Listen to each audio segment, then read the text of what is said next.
છે ચંદ્ર અને સૂર્ય વિશે જે વાત કરી બોલો બોલો અને માતાજી. અંતકાલે ચ મામેહો ઈ આપણે કે અંતકાલે આપણે કેવી રીતે ભગવાનને યાદ કરી શકીએ, મતલબ આપણે તાત્કાલિક યાદ ન કરી શકીએ ભગવાનને કે ચલો આપણું મૃત્યુ આવ્યું ને આપણે ભગવાનને યાદ કરી શકીએ, એવી આપણામાં કોઈ શક્તિ ના હોય. પણ એના માટે આપણે બહુ પ્રયાસ કરવા પડે. અને આટલા પ્રયાસ કરતા જ છતાંય આપણે એવું ના માનીએ કે આપણે આમાં સફળ થઈ શકીએ. તો ગુરુ મહારાજની કૃપા હોય, ભગવાનની કૃપા હોય તો શક્ય બને.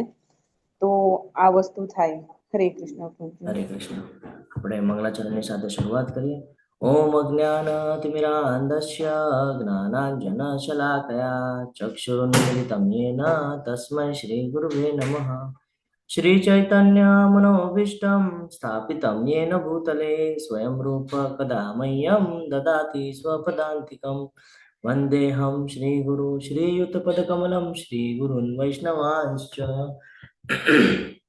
श्रीरूपं साग्रजातं सगणरघुनाथान्वितं तं सजीवं साद्वैतं सावधूतं परिजनसहितं श्रीकृष्णचैतन्यदेवम् श्रीराधान् कृष्णपादान् सगणललिता श्रीविशाखान्वितांश्च हे कृष्ण करुणा सिन्धु दीनबन्धो जगत्पते गोपेश गोपिकान्त राधाकान्त नमोऽस्तु ते।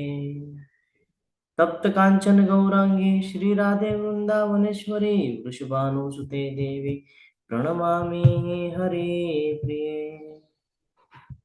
वाञ्छाकल्पतरुभ्यश्च कृपा सिन्धुभ्य एव च पतितानां पावनेभ्यो वैष्णवेभ्यो नमो नमः। नमो ओं विष्णुपादाय कृष्णपृष्ठाय भूतले श्रीमते भक्तिवेदान्त स्वामिन् इति नामिने नमस्ते सारस्वते देवे गौरवाणी प्रचारिणे निर्विशेषशून्यवादी पाश्चात्यदेशतारिणे जय श्री कृष्ण चैतन्य प्रभु नित्यानंद श्री अद्वैत गदाधर श्रीवासादि गौर भक्त वृंद हरे कृष्ण कृष्ण कृष्ण हरे हरे हरे राम राम राम राम રામ हरे हरे। हरे कृष्ण હરે કૃષ્ણ પ્રભુજી. હરે કૃષ્ણ. ગઈકાલના અધ્યાયમાં આપણે શરૂઆત કરી તો બ્રહ્મ વિશે જ્ઞાન થયું. અધિભૂત કોને કહેવાય, અધિદૈવ કોને કહેવાય, પરમાત્મા એટલે શું છે, બરાબર. યજ્ઞોના સ્વામી તરીકે આપણે જોઈએ છે ક્યારે છે તો હૃદયમાં નિવાસ કરે છે. પછી ખબર પડી કે ભાઈ અંતકાલે સ્મરણ થવું જરૂરી છે ભગવાનનું. અંતકાલે જો ભગવાનનું સ્મરણ કોઈ પણ સંજોગવશ થઈ જાય, કોઈ પણ એવી પ્રક્રિયા થઈ જાય કે જેનાથી ભગવાનનું સ્મરણ થઈ જાય, તો આપણે જોયું કે એક સાઈડ યમના દૂત અને એક સાઈડ નારાયણના દૂત. આપણે અજામિલની કથા જોઈ અને આ જ્ઞાન અર્જિત કર્યું કે ભાઈ ભગવાનનું નામ લેવું તો બહુ જરૂરી છે. અને અંતિમ સમયમાં યાદ આવે ના આવે તો આપણે મુકુંદમાલાનો પણ એક શ્લોક જોયો હતો, જેમાં આપણે જ્ઞાન પ્રાપ્ત થયું કે ભાઈ અંતકાલે તો આપણો જે પ્રકૃતિના નિયમ છે એ પ્રમાણે જોવા જઈએ તો અંતકાલે આપણું શરીર આપણને સાથ આપતું નથી, આપણી ઇન્દ્રિયો આપણને સાથ આપતી નથી. અને એવા સમયે પ્રભુનું નામ લેવું, ભગવાનનું નામ લેવું ખૂબ જ અત્યંત અઘરું થઈ જાય છે. તો ક્યાંથી અને અંતિમ સમયમાં યાદ ત્યારે જ આવે જ્યારે આપણે પહેલેથી એની પ્રેક્ટિસ કરેલી હોય અને કન્ટિન્યુઅસ આપણે ભક્તોનો સંગ રાખ્યો હોય, તો જ આપણને ભગવાનનું નામ યાદ આવે છે. અત્યાર સુધી આપણે આ બધું જ્ઞાન અર્જિત કરી રહ્યા છે, આપણને ભક્તિ માર્ગનું જ્ઞાન મળી રહ્યું છે. જ્ઞાન અર્જિત કરતા કરતા આપણે હવે એ તબક્કા ઉપર પહોંચ્યા છીએ કે આપણને એટલું ખબર પડી ગઈ છે કે આપણે અને ભગવાનની વચ્ચેની કઈ કનેક્ટિવિટી છે ને. આપણે આ દુઃખાલયમાં આવી ગયા છે, એની પાછળનું રીઝન પણ આપણે પોતે જ છીએ. કારણ કે ભગવાન આપણને એ જ જ્ઞાન આપી રહ્યા હતા અત્યાર સુધી કે તું એવું માને છે કે હું તને મોકલાવું છું બધી જગ્યાએ, પણ ઈચ્છા તે જ વ્યક્ત કરેલી છે. તે જે પ્રમાણે ઈચ્છા વ્યક્ત કરી છે એ પ્રમાણે હું તને અલગ અલગ જર્ની કરાવી રહ્યો છું. તારી ઈચ્છા હોય તો તું મારા ધામમાં પણ આવી શકે છે. ડિપેન્ડ કરે છે તારા વર્કઆઉટ ઉપર, તારા કર્મ ઉપર, તારી ઈચ્છા ઉપર બધું ડિપેન્ડ કરે છે. અંતકાલે જો તારી ઈચ્છા થઈ જાય કે ભાઈ મારે ભગવાનની પ્રાપ્તિ કરવી છે, મારે ગોલોક જવું છે, અને જો તું મારું સ્મરણ કરી લઈશ તો તું મારા ધામમાં આવવા માટે પ્રતિબદ્ધ થઈ જઈશ. એને જ અટે જ આજનો અધ્યાય પરમ ગુહ્ય જ્ઞાન. આજે 9મો અધ્યાય છે. તમે ભગવદ્ ગીતાને જોશો તો ભગવદ્ ગીતાની અંદર ટોટલ 18 અધ્યાય આપવામાં આવેલા છે અને એક્ઝેક્ટ સેન્ટર પોઈન્ટ પર આપણે પહોંચેલા છીએ. અને સેન્ટર પોઈન્ટ પર આવીને સોરી ભગવદ્ ગીતાના એકદમ સેન્ટર પોઈન્ટ પર આવીને આપણે જોઈ રહ્યા છીએ કે ભક્તિ માર્ગ ચાલી રહ્યો છે અને ભક્તિ માર્ગની અંદર એક અધ્યાય એવો આપણને પ્રાપ્ત થયો જેમાં લખ્યું છે પરમ ગુહ્ય જ્ઞાન. સૌથી ગોપનીય જ્ઞાન છે, સૌથી ગોપનીય.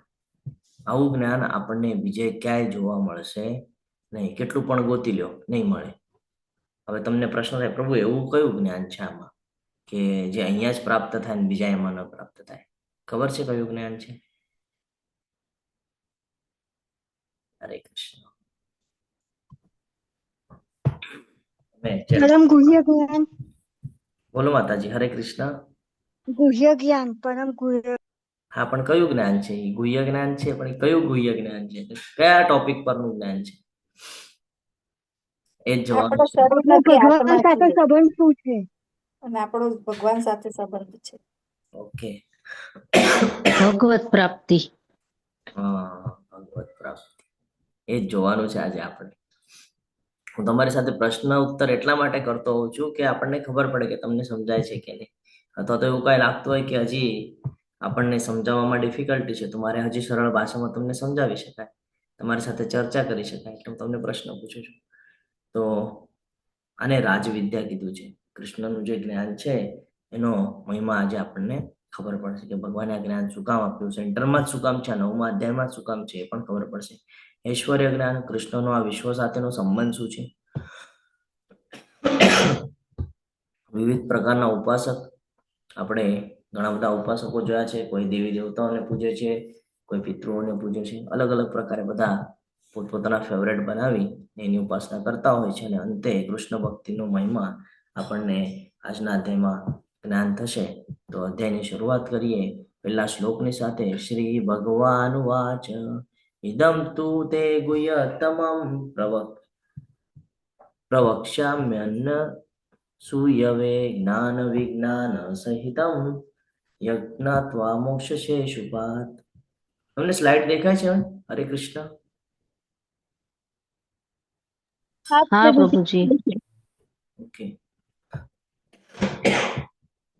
પૂર્ણ પુરુષોત્તમ પરમેશ્વર બોલ્યા, પ્રિય અર્જુન, તું કદાપી મારી ઈર્ષ્યા કરતો નથી. તેથી હું તને આ પરમ ગુહ્ય જ્ઞાન તથા સાક્ષાત્કાર વિશે જણાવીશ કે જે જાણીને તું આ ભૌતિક અસ્તિત્વના સર્વ ક્લેશોમાંથી મુક્ત થઈ જઈશ. ભગવાન અર્જુનજીને આ જ્ઞાન ત્યારે અર્જિત કરે છે જ્યારે અર્જુનજી ઈર્ષ્યા ભાવથી રહિત છે. આપણે બધા પણ આ જ્ઞાન પ્રાપ્ત કરીએ છીએ તો આપણા અંદર ઈર્ષ્યા છે. શું ઈર્ષ્યા છે ખબર છે? પહેલી ઈર્ષ્યા તો એ છે કે આપણે એમ સમજીએ છીએ કે આ સમગ્ર ભૌતિક જગત આપણી માટે છે ને આપણે અહીંયા ભોગ ભોગવવા માટે આવેલા છે, એન્જોય કરવા આવેલા છે. અને બીજાથી આપણે પોતાને ચડિયાતા માની રહ્યા છે. એટલા માટે આપણા અંદર ઈર્ષ્યાનો ભાવ આવે છે. ઈર્ષ્યાનો ભાવ શું કામ આવે છે? આપણે બીજા સાથે હરીફાઈ કરીએ છીએ, એકબીજા સાથે સરખામણી કરી રહ્યા છીએ કે ભાઈ તું તો તારી કરતા શ્રેષ્ઠ હું.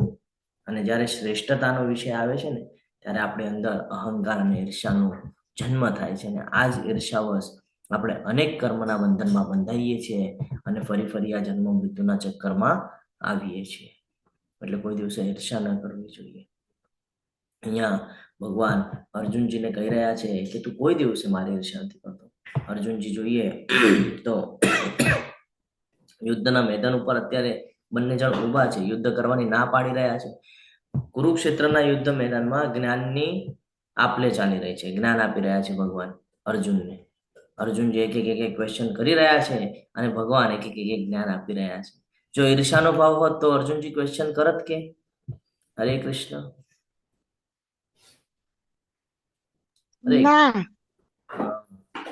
જ્ઞાન પણ આપણને ત્યારે જ પ્રાપ્ત થાય છે જ્યારે આપણા અંદર ઈર્ષાનો ભાવ હોતો નથી.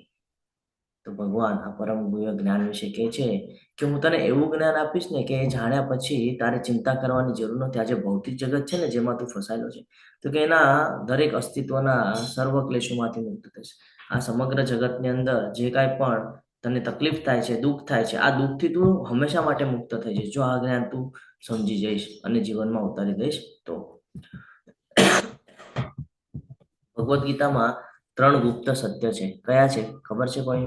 હરે કૃષ્ણ. 3 ગુપ્ત સત્યની વાત અહીંયા ગુહ્ય ગુહ્યતમ અને ગુહ્યતર. 3 પ્રકારના છે. ગુહ્ય, બોલો હરે કૃષ્ણ. ગુહ્ય ગુહ્યતમ ગુહ્ય ગુહ્યતર ને ગુહ્યતમ. હા, ગુહ્ય, ગુહ્યતર અને ગુહ્યતમ. બસ આ જ જ્ઞાન આપણે આખા અધ્યાયમાં સમજવાના છીએ. બહુ મહત્વનું જ્ઞાન છે. તો જોઈએ હવે શું કહી રહ્યા છે અહીંયા. રાજવિદ્યા રાજગુહ્યમ પવિત્રમ ઉત્તમમ પ્રત્યક્ષાવગમમ ધર્મ્યમ સુસુખમ કરતુ અવ્યયમ. આ જ્ઞાન સર્વ વિદ્યાઓનો રાજા છે, જે સર્વ રહસ્યોમાં સર્વાધિક ગુહ્ય છે. કેવું છે? સર્વાધિક ગુહ્ય છે. ગોતીને પણ ન મળે છે ને. આપણે ભૌતિક જગતની અંદર વાસ કરીએ છીએ અને જન્મથી લઈને જ્યાર સુધી આપણને આ જ્ઞાન નથી પ્રાપ્ત થતું ત્યાં સુધી આપણે જે સમગ્ર પ્રકારનું જ્ઞાન લઈએ છીએ ને, એ જ્ઞાન આપણને કયું જ્ઞાન મળે છે ખબર છે? ભૌતિક જગતમાં કેવી રીતે રહેવાનું છે અને ભૌતિક જગતનો લાભ કેમ ઉપાડવાનો છે એટલું જ જ્ઞાન પ્રાપ્ત થાય છે. એટલે જ્યાં સુધી અહીંયાની જર્ની છે એટલું જ્ઞાન આપણને પ્રાપ્ત થાય છે. એનાથી આગળનું શું? ત્યારે જ્યાં છીએ, જે આપણે કહીએ ને વર્તમાન, એનું જ્ઞાન પ્રાપ્ત થાય છે. ફ્યુચરનું શું? ફ્યુચરનું જ્ઞાન મળે છે ક્યાંયથી? સ્કૂલમાં જઈએ, કોલેજમાં જઈએ, શું શીખીને આવીએ છીએ સ્કૂલ કોલેજમાંથી? ભાઈ મોટાથી મોટા કંપનીમાં આપણને ક્યાંક નોકરી મળી જાય અથવા તો ક્યાંક ગવર્મેન્ટની જોબ મળી જાય અથવા તો સારો એવો બિઝનેસ નાખી લઉં. એનાથી શું થશે? તો કે ભાઈ ભૌતિક જગતની જે સંસાધનો જે છે, ભૌતિક જગતમાં જે રહેવાનું છે એની માટે સુખ સુવિધાની પૂર્તિ કરતા આવડશે. બરાબર? આટલું જ જ્ઞાન પ્રાપ્ત થાય છે. એનાથી આગળનું જ્ઞાન ક્યાં પ્રાપ્ત થાય છે? આપણને કોઈ દિવસ એનાથી આગળનું જ્ઞાન પ્રાપ્ત. આગળનું એટલે શું? તમે કહેશો પ્રભુજી તમે આગળની વાત કરશો, આગળનું એટલે શું? તો કે મૃત્યુ પછીનો જે જન્મ છે એનું જ્ઞાન ક્યાં પ્રાપ્ત થાય છે? તો મૃત્યુ પછી આપણું શું થાય છે એ ક્યાં આપણને જ્ઞાન પ્રાપ્ત થાય છે? આપણે કોણ છીએ? ચલો ઠીક છે, આપણે જીવ છીએ એ તો આપણને જ્ઞાન થઈ ગયું. ઠીક છે, ક્યાંયથી બી ખબર પડી જાય કે ભાઈ જીવ છે, શરીરમાં છે ત્યાં સુધી રહેશે. પણ આ શરીર આપણું નથી એ આપણને જ્ઞાન થતું નથી. આપણે આ શરીરને જ પોતે છીએ એમ માની લઈએ છીએ. જ્યારે કે આ શરીર પંચતત્વનું છે, ભૌતિક જગતનું સાધન છે અને ભૌતિક જગતમાં જ મિશ્રિત થવાનું છે. આ જે પંચતત્વની બોડી છે આ ભૌતિક જગતનું છે, આ ભૌતિક જગતમાં જ મિશ્રિત થવાનું છે. આ આપણે કોઈ દિવસે એક્સેપ્ટ કરતા નથી. એટલે અહીંયા જે આપણને જ્ઞાન મળે છે એ હું કોણ છું અને ભગવાન કોણ છે એનું જે બંનેનું સમીકરણ છે એ આપણને સમજાવે છે કે આપણો ભગવાન સાથેનો સંબંધ શું છે. આપણે જે કહે છે મારું મારું, મેં કર્યું, આ અહંકાર તરફ લઈ જાય છે. અને આ જે જ્ઞાન છે એ આપણને ભૌતિક જગતથી માંડીને આધ્યાત્મિક જગત સુધીની જે જર્ની છે એ નિશ્ચિત કરાવનારું જ્ઞાન છે. આ જ્ઞાન છે, આ જ્ઞાન દ્વારા આપણને આ જ્ઞાન દ્વારા આપણને એ સૂચિત થાય છે, એ આપણને ખબર પડે છે કે આપણે પોતે પ્રગતિ કેવી રીતે કરી શકીએ ભૌતિક જગતની અંદર અને આધ્યાત્મિક જગતની અંદર. ભૌતિક જગતમાં આને દુઃખાલયમ, ગઈકાલે જોયું આપણે દુઃખાલયમ શાશ્વતમની વાત થઈ રહી હતી.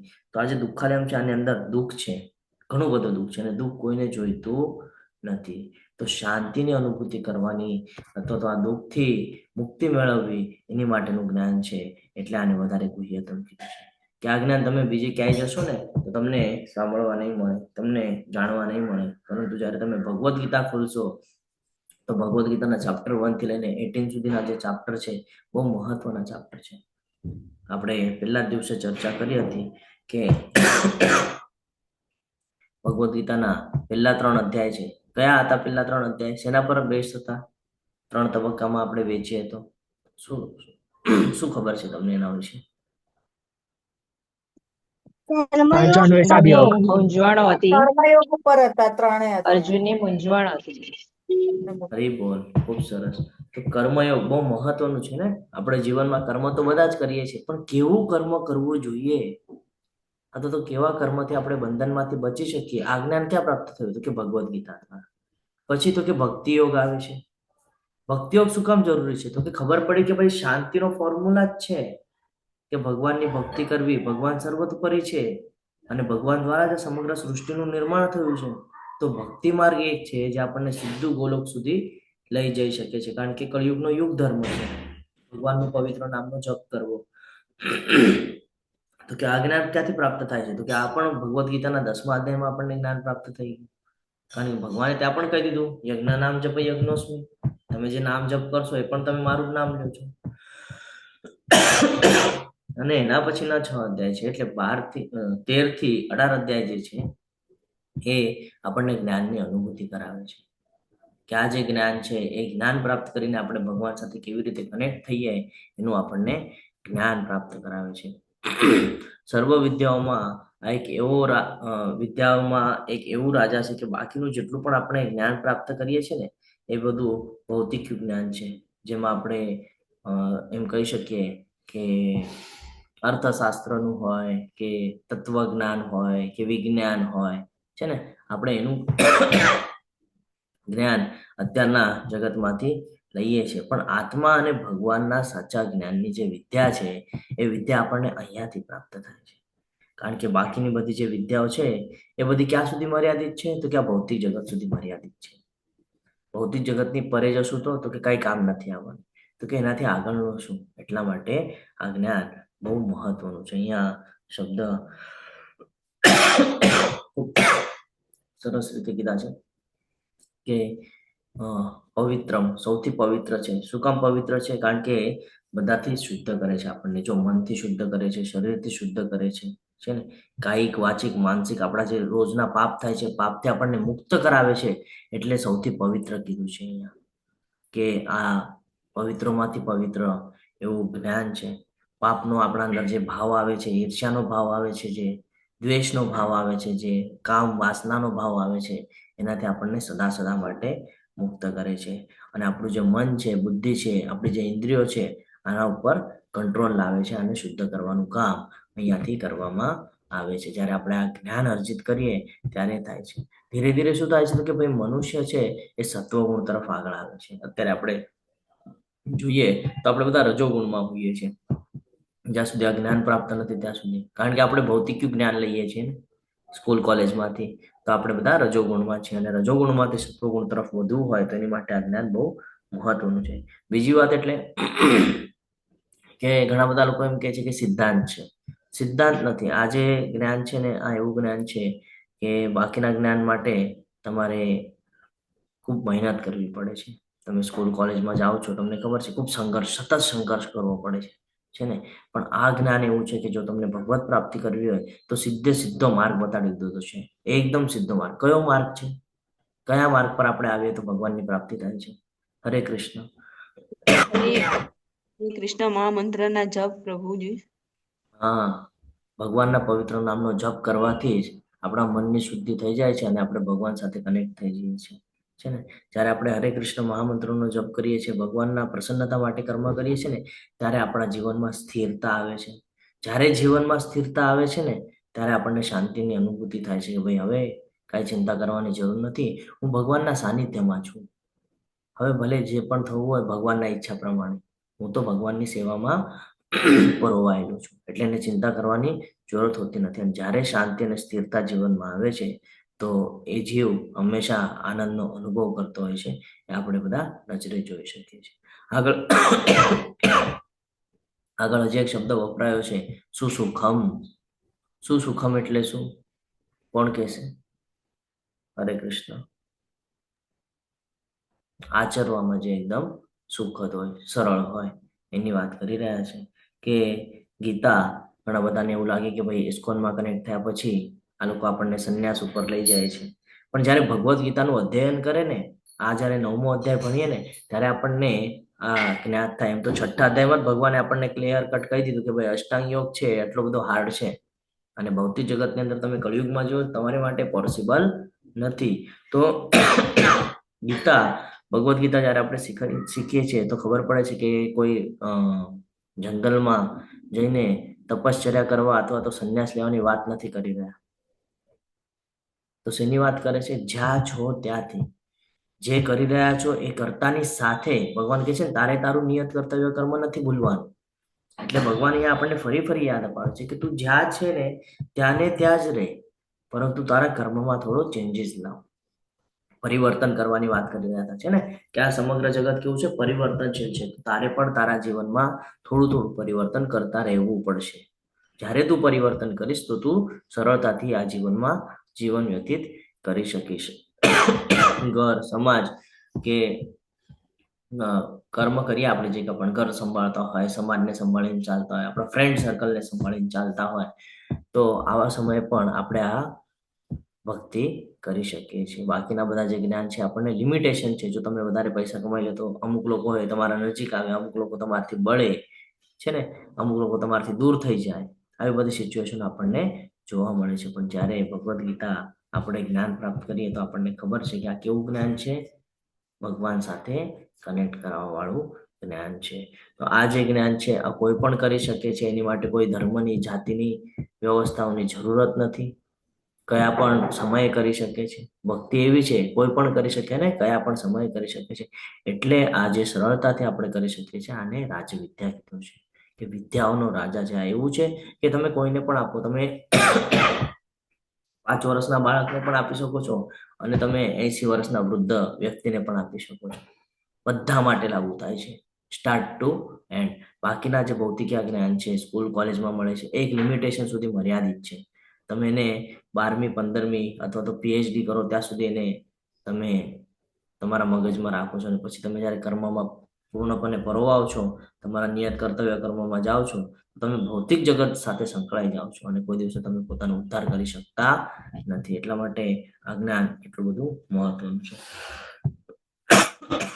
કઈક મુદ્દાઓ સાથે સમજવાનો પ્રયાસ કરીએ તો આ જે જ્ઞાન છે, જો અહીંયા આપણને બતાડેલું છે કે સોશિયલ નોલેજ હોય, આયુર્વેદિક નોલેજ હોય, એસ્ટ્રોલોજીકલ નોલેજ હોય, સાયન્સ નોલેજ હોય, આ તમામ પ્રકારનું જ્ઞાન તમે કોઈ પણ ફિલ્ડ લઈ લો, દરેક પ્રકારનું જ્ઞાન અહીંયા આપવામાં આવેલું છે. કેવું ખાવું જોઈએ, એટલે કે જે આયુર્વેદનું જ્ઞાન છે, ડોક્ટરનું જ્ઞાન છે, કેવું ખાવું જોઈએ, કેવી રીતે રહેવું જોઈએ, બધું ત્યાં પ્રાપ્ત થાય છે. સાયન્સ એટલે કેવી રીતનું આ બધું સ્ટ્રક્ચર તૈયાર થયું છે એ આપણને જ્ઞાન મળે છે. સોશિયલ નોલેજનું જ્ઞાન મળે છે. એસ્ટ્રોલોજીકલી જ્ઞાન મળે છે. હમણાં જ આપણે ગઈકાલે ચર્ચા કરતા હતા, ઉત્તરાયણની વાત થઈ રહી હતી. ભગવાન પણ ગ્રહ નક્ષત્રની વાત કરે છે. મત પરતરમ કિંચિત નાન્યદસ્તિ ધનંજય સર્વ ઇદમ પ્રોતે સૂત્રે મણિગણાય, કે આ બધું મેં મારા આધાર ઉપર જ આ બધું બનાવીને રાખ્યું છે. ગ્રહ નક્ષત્ર બધા મારી હેઠળ જ કામ કરે છે. તો તમે તમામ પ્રકારનું જ્ઞાન અર્જિત કરી શકો છો. ખાલી આ ભગવદ્ ગીતાનું જ્ઞાન આપણને બીજે ક્યાંય મળી શકતું નથી. તો સર્વોચ્ચ જ્ઞાન છે, ગુપ્ત છે, છતાં અનુભૂતિ યોગ્ય છે. આપણે એને તરત સમજી શકીએ છીએ, જીવનમાં ઉતારી શકીએ છીએ. જીવનમાં ઉતારવાથી શું થાય છે, તો કે ભાઈ જીવનમાં ઉતારવાથી શુદ્ધતા આવે છે, મનની શુદ્ધતા. આપણે બાહ્ય શુદ્ધતા તો શારીરિક શુદ્ધિ તો આપણે કરી લઈએ છીએ, નાહી ધોઈને આપણે વ્યવસ્થિત રીતે રેડી થઈ જઈએ છીએ છે ને. પણ આંતરિક શુદ્ધિતાનું શું? જ્યાં સુધી અંદરથી મન સ્વચ્છ નહીં હોય ત્યાં સુધી વિચાર સારા નહીં આવે, ને વિચાર સારા નહીં આવે તો નિર્ણય સારા નહીં લઈ શકીએ. એટલા માટે સારા વિચાર હોવા જરૂરી છે, અને સારા વિચાર માટે શાંતિ હોવી જરૂરી છે. શાંતિનો ફોર્મ્યુલા શું છે? ભગવાનના શરણમાં રહેવું. એટલે જીવનમાં સીધે સીધું લાગુ પણ કરી શકાય છે ને, આપણને શુદ્ધ કરે છે તો જીવનમાં લાગુ પણ કરી શકાય છે. અને કેવું છે, શાશ્વત છે. એટલે કે શાશ્વત એટલે કે આનાથી પહેલા પણ હતું, અત્યારે પણ છે, અને ભવિષ્યમાં આવવા વાળી પેઢીને પણ આ જ ઉપયોગી છે. એટલે ઘણા બધા યુગ બદલાઈ જાય, ઘણો બધો સમય બદલાઈ જાય, ઘણી બધી પેઢી બદલાઈ જાય, તો પણ આ જ્ઞાન ગુહ્ય જ રહેવાનું છે. અને આ જ્ઞાન દરેક માટે મહત્વનું છે. જેટલા પણ જીવ છે આ દરેક જીવ માટે આ જ્ઞાન અત્યંત મહત્વનું છે. તો અહીંયા સુધીનું સમજાણું છે તમને. તો આપણે આગળ વધીએ કે ભગવદ્ ગીતાને શિક્ષણનો રાજા શું કામ કીધું છે. હરે કૃષ્ણ. હા પ્રભુ. હે શત્રુ વિજેતા, જે મનુષ્યો ભક્તિમાં શ્રદ્ધા ધરાવતા નથી તેઓ મને પ્રાપ્ત કરી શકતા નથી. તેથી તેઓ ભૌતિક જગતમાં જન્મ મરણના માર્ગ પર પાછા આવે છે. જો ભગવાને આ ફરીથી કહે છે, એને કહે છે શત્રુ વિજેતા. કેમ? તો કે શત્રુને પરાસ્ત કરીને વિજયની પ્રાપ્તિ કરે. એટલા માટે મોટિવેટ આપે છે એને. શબ્દનો ઉચ્ચારણ જોજો તમે કે કેવી આપલે થાય છે લોકો વચ્ચે, અર્જુનજી અને ભગવાન કૃષ્ણ વચ્ચે. ભગવાન પણ એને સમય સમયે પ્રોત્સાહિત કરી રહ્યા છે. હે શત્રુ વિજેતા. તમને કોઈ એમ કહી દે કે તું બહુ મહાન યોદ્ધા છે તો આપણે તરત ફૂલાઈ જઈએ, ભાઈ મને બહુ મહાન કીધું છે ને, આપણે તરત ફૂલાઈ જઈએ. તો ભગવાન અહીંયાથી મોટિવેટ કરી રહ્યા છે અને કહે છે કે જે મનુષ્યો ભક્તિમાં શ્રદ્ધા નથી ધરાવતા ને, જે લોકો ભક્તિ નથી કરી શકતા ને, એ લોકો કોઈ દિવસે મને સમજી નહીં શકે ને મારી પાસે આવી નહીં શકે. એ લોકો માટે શું છે તો કે આ જન્મ મૃત્યુનું જે ચક્ર મેં બનાવી આપ્યું છે ને, આ ભૌતિક જગત, આ ભૌતિક જગતમાં જે ફર્યા કરશે, આ ચક્રમાંથી કોઈ દિવસે નીકળશે નહીં, આ બંધનમાં એ બંધાયા કરશે. આગળ કહે છે કે આ સમગ્ર જગત મારા વડે મારા અવ્યક્ત રૂપમાં વ્યાપ્ત છે. સર્વ જીવો મારી અંદર છે, પરંતુ હું તેનામાં નથી. અહીંયા આપણને એક પ્રશ્ન નિર્માણ થાય કે ભગવાન કેમ એમ કહે છે કે સર્વ જીવો મારામાં છે પણ હું તેનામાં નથી, જ્યારે કે ભગવાન આપણને કહે છે કે હું દરેકના હૃદયમાં વાસ કરું છું. હરે કૃષ્ણ. ભગવાને તો એમ કીધું ને, હું શિરોદક્ષય તરીકે દરેકના હૃદયમાં વાસ કરું છું. તો પછી ભગવાન એમ કેમ કહે છે કે અહીંયા હું તેનામાં નથી? હરે કૃષ્ણ. ખબર છે આનો આન્સર? હરે કૃષ્ણ. નથી ખબર કોઈને આનો આન્સર? ભગવાને આપણને પુરુષ અવતાર એનો મતલબ એવો થાય ને પ્રભુજી કે ભગવાન આપણા હૃદયમાં છે પણ આપણાને આંતરિક સ્વતંત્રતા આપેલી છે. એટલે પછી આપણે એમ કે ભગવાન હૃદયમાં છે તો ખોટા કાર્યો કરતા હોય તો પણ એમ કે ભગવાને કરાયું, એટલે એ હિસાબ એ રિલેટેડ કે અને આપણને સમજવું પડશે કે ભગવાને અહીંયા કીધું કે આ સમગ્ર જે જગત છે ને, આ ભૌતિક જગત, આપણે ગોલોક ચાર્ટ જોઈ ગયા છે કે સમગ્ર જગત મારા અવ્યક્ત રૂપમાં વ્યાપ્ત છે. સર્વ જીવો મારી અંદર છે. મહાવિષ્ણુના રૂપોમાંથી બ્રહ્માંડનું નિર્માણ થાય છે. ગર્ભોદક્ષ વિષ્ણુના નાભિકોમાંથી બ્રહ્માજીનું નિર્માણ થાય છે. બ્રહ્માજી 14 લોક બનાવે છે. તો આ જે આખું સ્ટ્રક્ચર છે, એટલે ભગવાન અહીંયા કહે છે કે બધા જીવો મારી અંદર છે ને. તો ભગવાન કહે છે આ બધું મારી અંદર છે, હું એનામાં નથી, મારો અવતાર છે, મારો એક અંશ મેં મૂકેલો છે. આપણે એમ સમજી શકીએ છીએ. તો કાલ સવારે શું થાય કે એમ કહી દે કે ભાઈ હું તેનામાં છું અને બધા એને ખોટી રીતે લેવાનું ચાલુ કરી દે છે. ઘણા બધા લોકો એવી રીતે સમજે છે કે ભાઈ હું ભગવાન છું. કે છે ને ઓલો શ્લોક છે ને, સમદર્શિન પંડિતા સમદર્શિન, જે પંડિત હોય, જે વિદ્વાન હોય, એ બધાને સમાન નજરે જોવે. તો એ શ્લોકને લોકો કેવી રીતે લે છે અત્યારે ભૌતિક જગતના, કે ભાઈ બધાની અંદર ભગવાન છે એટલે હું પણ ભગવાનનો અંશ છું, એટલે હું પણ ભગવાન છું. આ મિથ્યા અહંકારમાં જાય છે અને પાછા કર્મના બંધનમાં બંધાઈ ઈર્ષ્યાવશ ફરી અહીંયા આવ્યા કરે છે. એટલા માટે અહીંયા આપણને ભગવદ્ ગીતા સમજવી જરૂરી છે કે ભગવાન અહીંયા કહે છે કે આ બધું મારા અવ્યક્ત રૂપમાં વ્યાપ્ત છે. બધા જીવો મારી અંદર છે, બધા ટોટલ. જ્યારે ભાગવતમ 3જા સ્કંદની અંદર આપણે 5મો અને 6ઠ્ઠો અધ્યાય જ્યારે ભણીએ તો આપણને આ સંસાર, આ જે ભૌતિક જગત છે એનું નિર્માણ કેવી રીતે કરવામાં આવ્યું, અંદર જીવ કેવી રીતે આવ્યા, આ તમામ પ્રકારનું જ્ઞાન પ્રાપ્ત થાય છે. અને આ અહીંયા જે ભગવાન આપણને વર્ણન કરી રહ્યા છે કે હું તેનામાં નથી, તો આજે ભગવાનનું સ્વરૂપ છે બહુ દિવ્ય છે ને, અને આપણે બધા એની અંદર વાસ કરે છે. તો ભગવાનનો એક અંશ છે, જે પુરુષ અવતાર છે, એ આપણા અંદર વાસ કરે છે. એટલે સમજવા માટે આપણે એમ સમજી શકીએ કે કોઈ એક પાર્ટી છે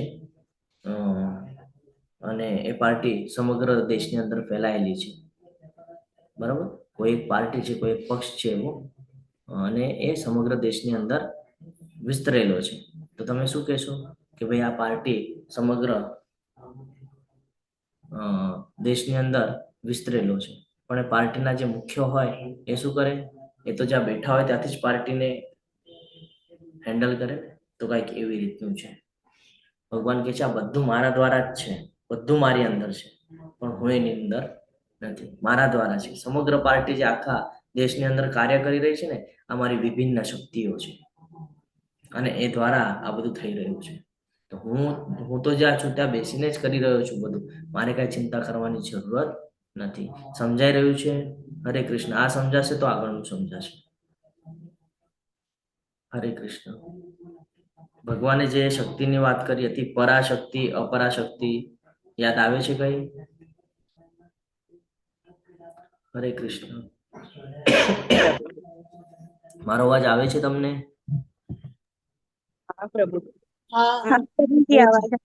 તો ભગવાને જે વાત કરી હતી પરાશક્તિ, અપરાશક્તિ, સમજાઈ રહ્યું છે કે હજી કોઈ સરળ ભાષામાં સમજાવું? હરે કૃષ્ણ. તમારો આન્સર આવશે તો મને ખબર પડશે. સમજાય છે પ્રભુજી, પણ નવા લોકો બોલે એટલે આપણે અમે બોલતા નહીં. ઓકે, જે નવા પાર્ટિસિપેન્ટ છે તમે પણ મને આન્સર કરતા રહેજો, કારણ કે હું પ્રયત્ન કરું છું કે તમને હજી સરળતાથી સમજાવી શકું ભૌતિક જગતના ઉદાહરણો સાથે. જો અહીંયા ક્વેશ્ચન પૂછવામાં આવેલું છે વિધાનને કેવી રીતે સમજવું, બધા જેવો મારામાં છે પણ હું તેમનામાં નથી. તો ભગવાને વિરાટ સ્વરૂપના દર્શન કયા કયા સમયે કરાવ્યા હતા ખબર છે કોઈને? હરે કૃષ્ણ. હરે કૃષ્ણ. હસ્તિનાપુરમાં કૃષ્ણ ભગવાન યુધિષ્ઠિરને મળવા જાય છે ને શાંતિદૂત બનીને, ત્યારે ભગવાન એમનું સ્વરૂપ બતાવે છે, વિરાટ સ્વરૂપ, મિની વિરાટ સ્વરૂપ બતાવે છે. હાજી, હા, રાધિકા માતાજી બોલો. હરે કૃષ્ણ. કૃષ્ણ ભગવાન પ્રભુજી માટીને બધું ખાય છે ત્યારે યશોદા માતા એમની પાસે આવે છે અને એમને ઓ બોલીને જો કહે છે કે મને બતાવ તારું મોઢું એમ, ત્યારે ભગવાન એમના મોઢામાં બધા જ આખા બ્રહ્માંડના દર્શન કરાવે છે. હરે કૃષ્ણ. તો બે ત્રણ સમય એવા છે જ્યારે ભગવાન આ દર્શન કરાવે છે. એમાંથી એક બાળ લીલા છે, જ્યારે બાળ લીલા કરી રહ્યા છે ત્યારે માટી ખાધી કરીને બલરામજી જ્યારે કહે છે માતાને કે ભાઈ કૃષ્ણએ માટી ખાધી છે, તો માતાજી તરત આવે છે એની પાછળ અને ખોલ મોઢું, માટી ખાધી બતાડતો કે ના મેં નથી ખાધી, તો કે ના તું મોઢું બતા. તો મોઢું ખોલે છે તો ક્ષણ માટે સમગ્ર બ્રહ્માંડનું દર્શન કરાવી દે છે, આખા બ્રહ્માંડને જોઈ લે છે અંદર, અને પાછું વિસ્મરણ પણ કરાવી દે છે. આ ભગવાનની માયા છે ને, ભગવાન પાછું વિસ્મરણ પણ કરાવે છે. અને બીજું ક્યારે બતાવે છે તો કે અર્જુનજી જ્યારે 10મો અધ્યાય સમજી રહ્યા છે, ભગવાનનું ઐશ્વર્ય જાણી રહ્યા છે, ત્યારે ઈચ્છા વ્યક્ત કરે છે કે મને હવે એ સ્વરૂપ પણ જોવું છે જે વિરાટ સ્વરૂપ છે. ભગવાન પછી 11મો અધ્યાયની શરૂઆત કરે છે અને ભગવાનનું જે વિરાટ સ્વરૂપ છે એ વિરાટ સ્વરૂપના દર્શન કરાવે છે. ત્યારે પણ ભગવાન બધું બતાડી દે છે. અર્જુનને કહે છે તારે જે જોવું હોય એ બધું તું અહીંયા જોઈ શકે છે. તો આ ભગવાન આ પ્રમાણે એના ભક્તોને અલગ અલગ કહીએ ને લીલાઓ દ્વારા જ્ઞાનને અર્જિત કરાવે છે. આપણી સાથે પણ જ્યારે આપણે ભગવાનની ભક્તિ કરતા હોઈએ, ભગવાન સાથે આપણે કનેક્ટેડ હોઈએ, ત્યારે ઘણા બધા પ્રસંગો એવા બને છે જેમાં ભગવાન આપણને અનુભૂતિ કરાવે કે તું જે માર્ગ ઉપર છે એ માર્ગ ઉપર ચાલ્યા કરજે, હું તારી સાથે છું, ચિંતા કરતો નહીં, વ્યતીત થતો નહીં. આવા ઘણા બધા ઉદાહરણો છે. અત્યારે ભૌતિક જગતની વાત કરું છું, હાલના ઉદાહરણની વાત કરું છું. હે કુંતી પુત્ર, મારી શક્તિઓમાંની એક એવી આ ભૌતિક પ્રકૃતિ મારી દેખરેખ હેઠળ કાર્ય કરે છે અને સર્વ ચર તથા અચર જીવોને ઉત્પન્ન કરે છે. તેના શાસન હેઠળ આ જગત વારંવાર સર્જાય છે અને વિનષ્ટ થાય છે. હમણાં જ આપણે જે ચર્ચા કરી, ભગવાને કીધું ને કે બધું મારી અંદર છે પણ હું તેનામાં નથી, એ અહીંયાથી પણ આપણે સમજી શકીએ છીએ કે મારી શક્તિઓમાંની એક એવી આ ભૌતિક પ્રકૃતિ, સમગ્ર બ્રહ્માંડ જેનું નિર્માણ કરેલું છે ગર્ભોદક્ષાય વિષ્ણુ દ્વારા અને બ્રહ્માજી દ્વારા, તો કે છે આ પ્રકૃતિ જે છે એ સેના હેઠળ કામ કરે છે? મારી દેખરેખ હેઠળ, ભગવાનના સાનિધ્યમાં રહીને કામ કરે છે. એટલે જ્યારે આપણે દેવી દેવતાઓની ઉપાસના કરીએ ને, ત્યારે આપણે યાદ રાખવાનું છે કે એ પણ આપણા ઉપર પ્રસન્ન ત્યારે થાય છે જ્યારે આપણે ભગવાનના શરણમાં હોઈએ અથવા તો ભગવાનની ભક્તિ કરતા હોઈએ. કારણ કે એ પણ ભગવાનના કહીએ ને ભગવાનના અનુમતિ સિવાય એ આપણને કાંઈ પ્રોવાઈડ કરી શકતા નથી. આપણે ખાલી ઈચ્છા વ્યક્ત કરી શકીએ છીએ. આપણે ઈચ્છા વ્યક્ત કરીએ એટલે એમ સમજવાનું છે કે આપણે એપ્લિકેશન આપ્યું છે કે ભાઈ મને આ કરવું છે. પછી એ શું કરે છે, એ એપ્લિકેશનને પ્રિન્સિપલ પાસે લઈ જાય અને ત્યાંથી પાસ કરાવીને લાવે. આપણે આપણા ટીચર હોય, ક્લાસ ટીચર, એને આપણે એપ્લિકેશન આપી કે ભાઈ મને 4 દિવસની રજા જોઈએ છે કે 5 દિવસની જોઈએ, કેમ તો કે યાત્રામાં જવું છે, બરોબર. પછી એ શું કરે, પ્રિન્સિપલને આપે. પ્રિન્સિપલ પછી ત્યાંથી એને એપ્રુવલ કરી આપે કે ઠીક છે, વાંધો નહીં, ચલો કે કઈ યાત્રામાં જાય છે તો કે ઇસ્કોનની આમ યાત્રા છે અને યાત્રામાં જાય છે. ઓકે, ચલો વાંધો નહીં, ભગવાનના લગતા કાર્ય છે એટલે કાંઈ આમાં અડચણ નથી, જઈ શકે છે. સેમ એજ આપણી માટે છે. આપણને એવું લાગે કે આપણે કોઈ દેવી દેવતાની ઉપાસના કરીએ છીએ અને આપણને તરત ફળ મળે છે, તો એ ફળ મળવાની પાછળનું રીઝન પણ કોણ છે? પૂર્ણ પુરુષોત્તમ પરમેશ્વર. કારણ કે એની અનુમતિ સિવાય તો દેવી દેવતા પણ કશું કરી નથી શકતા. તમે જો ભગવાનની સિરિયલો જોઈ હોય કોઈ વખતે, તો તમને ખબર છે કે જ્યારે બહુ મોટી સમસ્યા થઈ જાય તો બ્રહ્માજી પાસે જાય, બ્રહ્માજી પાસેથી શોર્ટ આઉટ ન થાય તો મહાદેવ પાસે જાય, મહાદેવ પાસે શોર્ટ આઉટ ન થાય તો ક્યાં જાય? તો કે ગર્ભોદક્ષાય વિષ્ણુ પાસે, અને ત્યાં જઈને મદદ માંગે પછી કે નારાયણ નારાયણ બચાવી લ્યો. પછી ભગવાન પોતાની અનેક જે શક્તિઓ છે એ શક્તિઓને મોકલાવી ને પછી બધાના પ્રાણ બચાવી, દેવી દેવતાઓને બચાવવાનું કામ કરે છે. ઘણી બધી એવી કથાઓ પણ છે. ભાગવતમમાં તો અસંખ્ય એવા ઉલ્લેખો આપવામાં આવેલા છે. તો આ બહુ મહત્વનું છે સમજવું કે આપણે આ ભૌતિક પ્રકૃતિની અંદર વાસ કરી તો રહ્યા છીએ, પણ કોના લીધે કરી રહ્યા છે? ભગવાનના લીધે. ભગવાન અહીંયા એ જ આપણને સમજાવે છે. અહીંયા જે કાંઈ પણ છે ચર અથવા તો અચર, એ બધું ભગવાન દ્વારા જ છે. એટલે આપણા દ્વારા કાંઈ નથી. આપણને એમ લાગે કે ભાઈ આપણે ભોગવિલાસમાં પડીએ છીએ અને પછી પુત્રની પ્રાપ્તિ થાય કે આપણા દ્વારા કાંઈ, અહીંયા બધું જે કાંઈ પણ છે ભગવાનની ઈચ્છા વગર એક પાંદડું પણ હલી શકતું નથી. એટલે આપણે અહીંયા કેરેક્ટર છે એમ સમજવાનું છે અને ભગવાન ડાયરેક્ટર છે એમ સમજવાનું છે. જ્યાં સુધી આપણને ફોલો કરવા નહીં કે ત્યાં સુધી આપણે ફોલો કરી શકતા નથી. હંમેશા ધ્યાન રાખજો.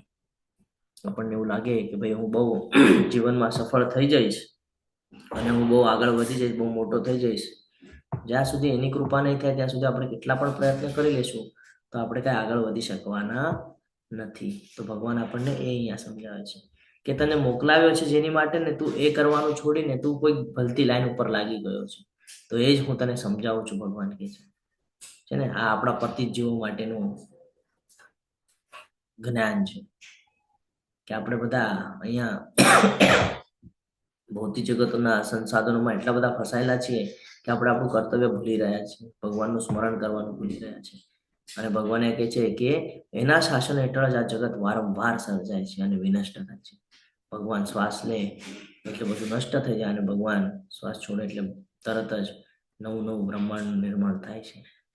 તો આ સતત ચાલ્યા કરે છે. ભગવાન કહે છે મારી અનુમતિ લાગે છે ને મારું એપ્રુવલ હોય તો જે પોસિબલ છે, એ વગર બધું પોસિબલ થતું નથી.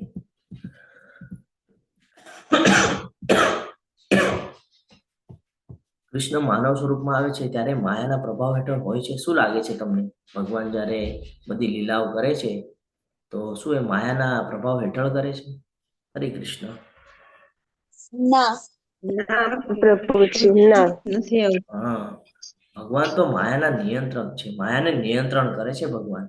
ભગવાનને તો માયા લાગુ પડતી નથી. ભગવાનને માયા સાથે કોઈ લેવા દેવા નથી. પરંતુ શું થાય છે તો કે જ્યારે મનુષ્ય સ્વરૂપે હું અવતાર લઉં છું ને ત્યારે મૂર્ખ લોકો મારો ઉપહાસ કરે છે, મને સમજી શકતા નથી. તેઓ સચરાચરના સર્વોપરી સ્વામી તરીકે મારી દિવ્ય પ્રકૃતિને જાણી શકતા નથી. ઘણા બધા લોકોને આપણે જોયું છે કે ભગવદ્ ગીતાની જ્યારે વાત આવે તો એમ કે છે કે એ તો એક એવા એને કે મહાત્મા થઈ ગયા, એક પુરુષ થઈ ગયા. એ ભગવદ્ ગીતાનું જે જ્ઞાન છે એમણે નથી આપ્યું, એમના અંદર કાળ છે ને કાળે જ્ઞાન આપ્યું, એવી રીતે કહેતા હોય છે. અજ્ઞાનતામાં છે ને નથી સમજી શકતા. ઘણા બધા લોકો નિર્વિશેષ બ્રહ્મની ઉપાસના કરે છે અને બ્રહ્મર જ્યોતિ એટલે કે જે ભગવાનનું તેજ છે એને જ બધું સમજી લે છે, પરંતુ વાસ્તવિકતા શું છે ને એ એનું અધ્યયન કે ગહન ચિંતન નથી કરી શકતા. એક્સેપ્ટ નથી થતું એ લોકોને. આઈક્યુ લેવલ એ સુધીની પહોંચી નથી શકતી. વિચારધારણા એ પ્રકારની થઈ નથી શકતી. કોઈ દિવસે ભગવાનની ચર્ચા કરી હોય તો ભગવાન શું છે ખબર પડે ને.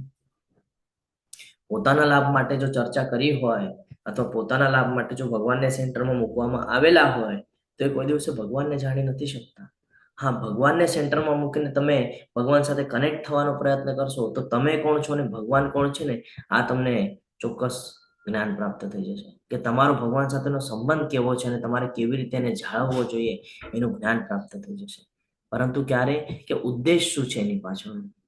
ભગવાનને આપણે બે પ્રકારે આપણે આપણી સાથે સંકળાવી રાખીએ છીએ. એક તો આપણી જે ઈચ્છા હોય ઈચ્છાઓની પૂર્તિ કરવા માટે, પોતાના ફાયદા માટે, ભૌતિક જગતના લાભ માટે, અને બીજું તો કે આપણે પોતાનો ઉદ્ધાર કરવા માટે પણ ભગવાનના પ્રસન્નતા માટે કર્મ કરીએ છીએ. તો બે પ્રકારની આપણને ઓપોર્ચ્યુનિટી મળેલી છે. તો જે અધર્મી છે અથવા તો અજ્ઞાની છે, અજ્ઞાની એટલે શું? જેને જ્ઞાન પ્રાપ્ત કર્યા પછી પણ એક્સેપ્ટ કરતા નથી ફાવતું એને અજ્ઞાની કીધો છે. જેને ઓલરેડી નથી ખબર એનો તો વિષય જ નથી. જેને ખબર છે, જેને ભગવદ્ ગીતા સાંભળી છે, જેને ભગવદ્ ગીતા વાંચી છે અને પછી પણ જો એમ કે ભગવાન નથી તો એ છે અજ્ઞાન, એ છે મૂર્ખ, એ ઉપહાસ કરે છે. પછી એ નથી સમજી શકતો. આઈક્યુ લેવલ એની એટલી થતી નથી અને પછી આપણને બધાને ખબર છે અંતતોગત્વ એનું પતન થાય છે. રાઈટ સાઈડમાં એક ખૂબ સરસ મજાનો પ્રસંગ યાદ આવે છે. કયો છે ખબર છે? હરે કૃષ્ણ. શિશુપાલનો હાથ હરી ધરે બોલ, ખૂબ સરસ. શિશુપાલજી કોણ હતા? શિશુપાલ ભગવાન કૃષ્ણના કોણ લાગતા હતા? ભાઈ કઝિન બાના દીકરા ફઈના દીકરા ભાઈ લાગતા હતા, છે ને. ખબર હતી કૃષ્ણ કોણ છે, બધું ખબર હતી, બરાબર. તો પણ શું કર્યું? જાણતા હતા ને. જાણ્યા પછી પણ શું કરતા હતા? ઉપહાસ કરી રહ્યા હતા, છે ને. કે ભાઈ અલગ અલગ બાબતોથી સંબોધન કરતા હતા, ન બોલવા જેવી બાબતો બોલતા હતા. તો એ જે અહીંયા સમજાવે છે ભગવાન આપણને, કે જે લોકો આવી રીતે મોહગ્રસ્ત થયેલા છે, જ્ઞાન અર્જિત કર્યા પછી પણ એને એક્સેપ્ટ નથી કરી શકતા, એ લોકો કેવા છે? તો કે આસુરી છે અને નાસ્તિક વિચારો પ્રત્યે આકર્ષાય છે. એ લોકો હંમેશા નાસ્તિક, કોઈ દિવસે આસ્તિક નહીં થાય. નાસ્તિક કોને કહેવાય? કે જેણે આ બધું જ્ઞાન પ્રાપ્ત કર્યું અને પછી એક્સેપ્ટ નથી કરી શકતું, તો એને નાસ્તિક કહેવાય. જેની પાસે જ્ઞાન નથી એને નાસ્તિક ના કહેવાય, કારણ કે એની પાસે તો જ્ઞાન જ નથી.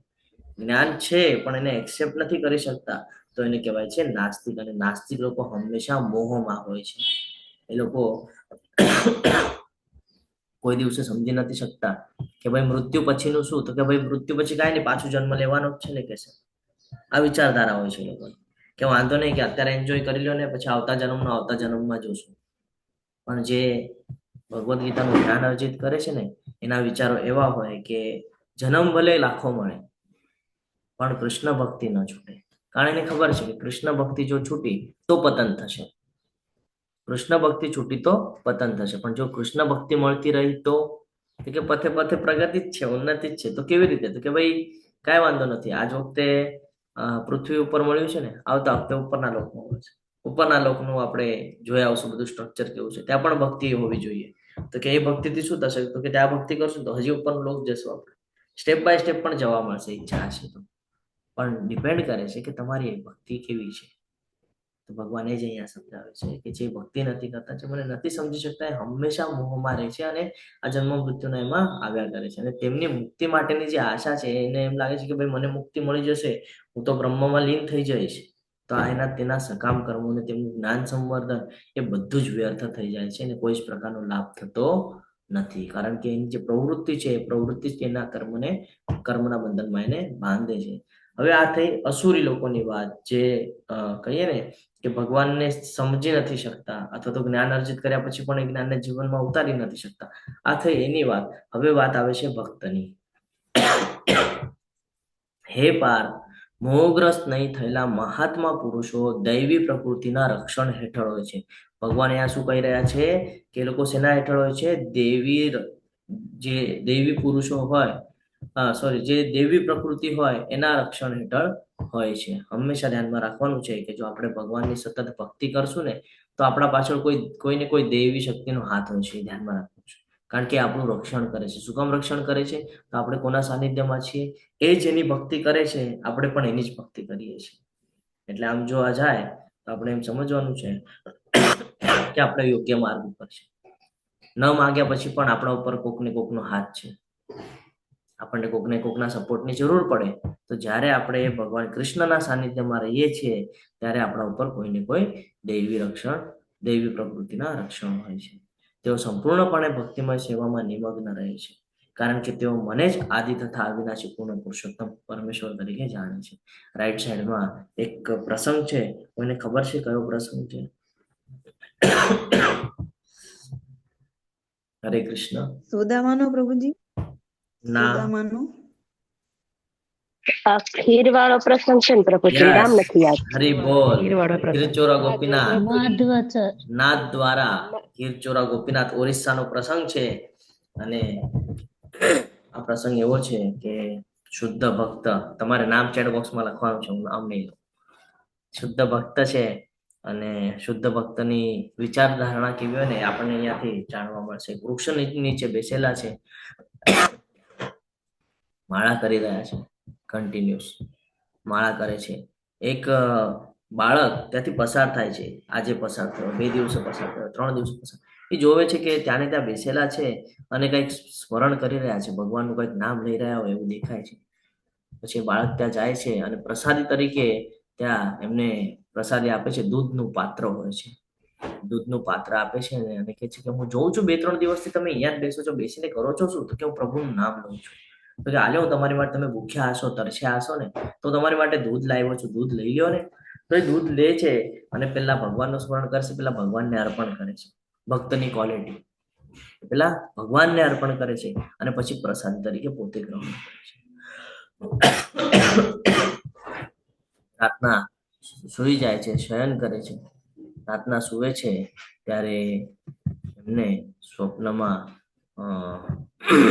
ભગવાન દર્શન આપે છે અને કહે છે કે ભાઈ આવી રીતે ગોવર્ધન ની અંદર એક પર્વત છે અને પર્વતના બાજુમાં નીચે હું જમીનની અંદર છું, તો તું મને ત્યાંથી બહાર કાઢ.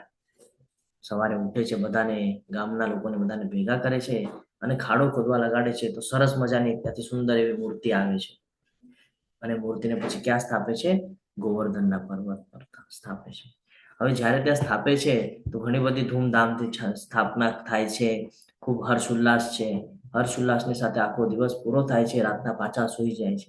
હવે જ્યારે રાતના સૂઈ જાય છે ને તો કે છે હું જમીનમાં હતો ને તો મને બહુ ગરમી થઈ રહી છે, બહુ ગરમી થઈ ગઈ છે, તો મને ચંદનનો લેપ લગાડ.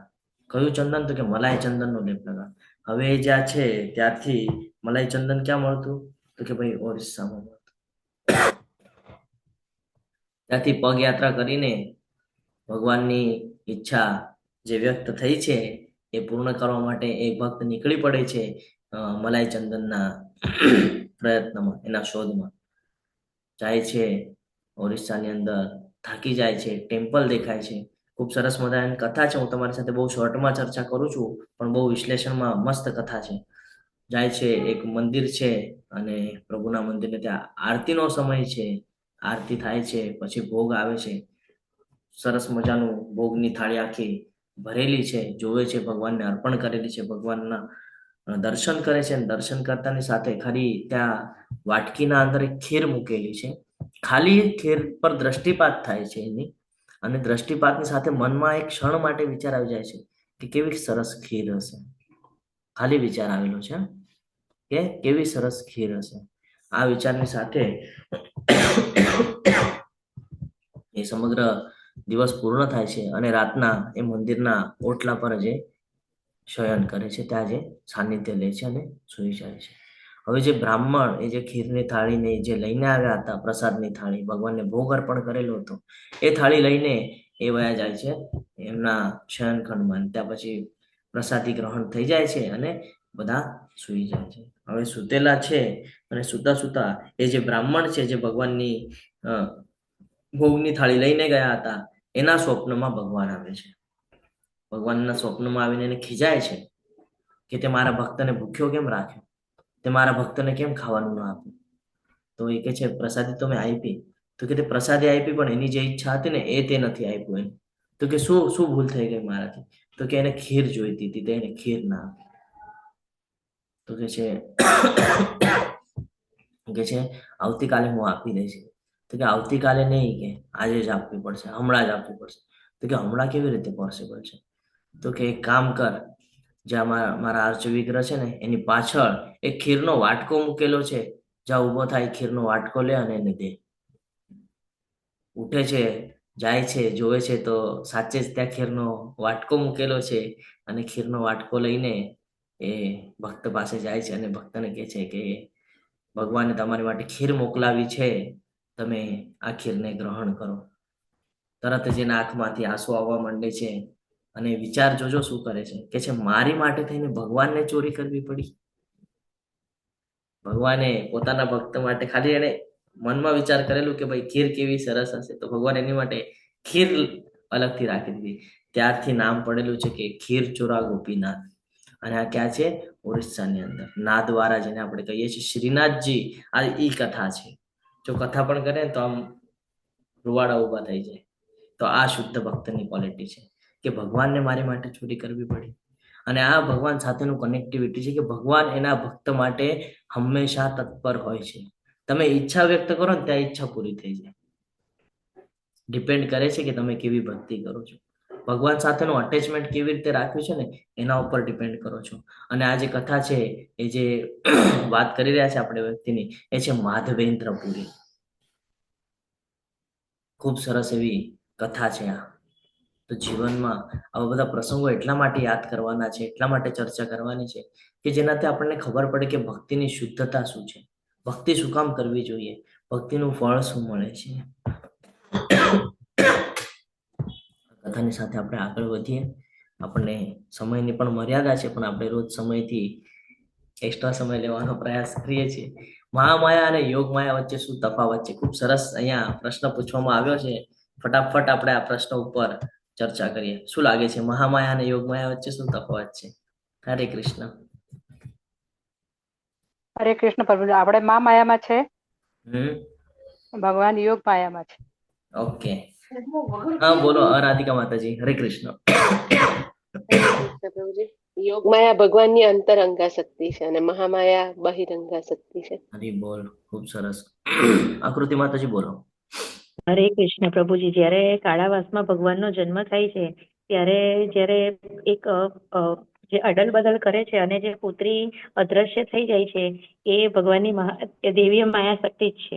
હરે કૃષ્ણ.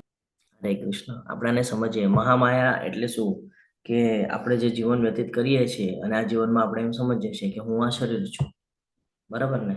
આપણે બ્રહ્મમાં મુકાઈ ગયા છે ને, બહુ મોટું ભ્રમ છે આપણો કે હું આ એક શરીર છું, બરાબર?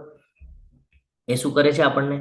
આ જે ચક્ર બનાવ્યું છે જન્મ મૃત્યુનું, એની અંદર આપણને કન્ટિન્યુઅસ બાંધ્યા કરે છે, એમાં ફેરવ્યા કરે છે. અને શું થાય છે આપણા જીવનમાં? સુખ દુઃખ, સુખ દુઃખ, સુખ દુઃખ, આ ચક્રમાં આપણને બાંધે છે અને માન અપમાનમાં ફસાવી દે છે. આ બધું શું છે? મહામાયાના લક્ષણ છે. એનાથી શું થાય છે તો કે ભાઈ ભગવાનને આપણે ભૂલી જઈએ છીએ.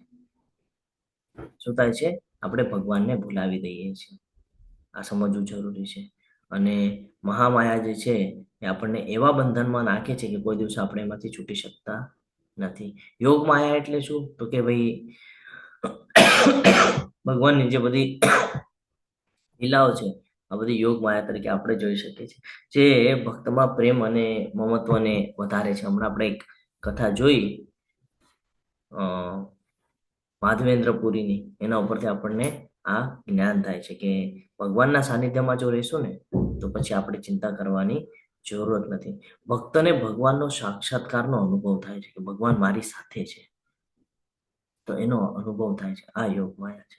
યોગ માયા આપણને હંમેશા, જો યોગ એટલે જ જોડાણ, આપણે જોઈએ છે ને યોગ એટલે શું? તો કે યોગ એટલે જોડાણ. કોની સાથે? તો કે ભાઈ ભગવાનની સાથે. તો ભગવાન સાથે આપણને જોડી રાખે છે આપણને હંમેશા. એટલા માટે આ બહુ મહત્વનું છે. શક્તિનો જે બહિરંગ, હમણાં જે માતાજી કહેતા હતા અંતરંગ શક્તિ અને બહિરંગ શક્તિ, તો આપણે આને આવી રીતે જોઈ શકીએ છીએ કે બે પ્રકારની છે, એક યોગ માયા છે અને એક મહામાયા છે. તો આપણે હંમેશા યોગ માયામાં હોવું જરૂરી છે. હંમેશા ભગવાનના હંમેશા ભગવાનના સાનિધ્યમાં હોવું ખૂબ જરૂરી છે.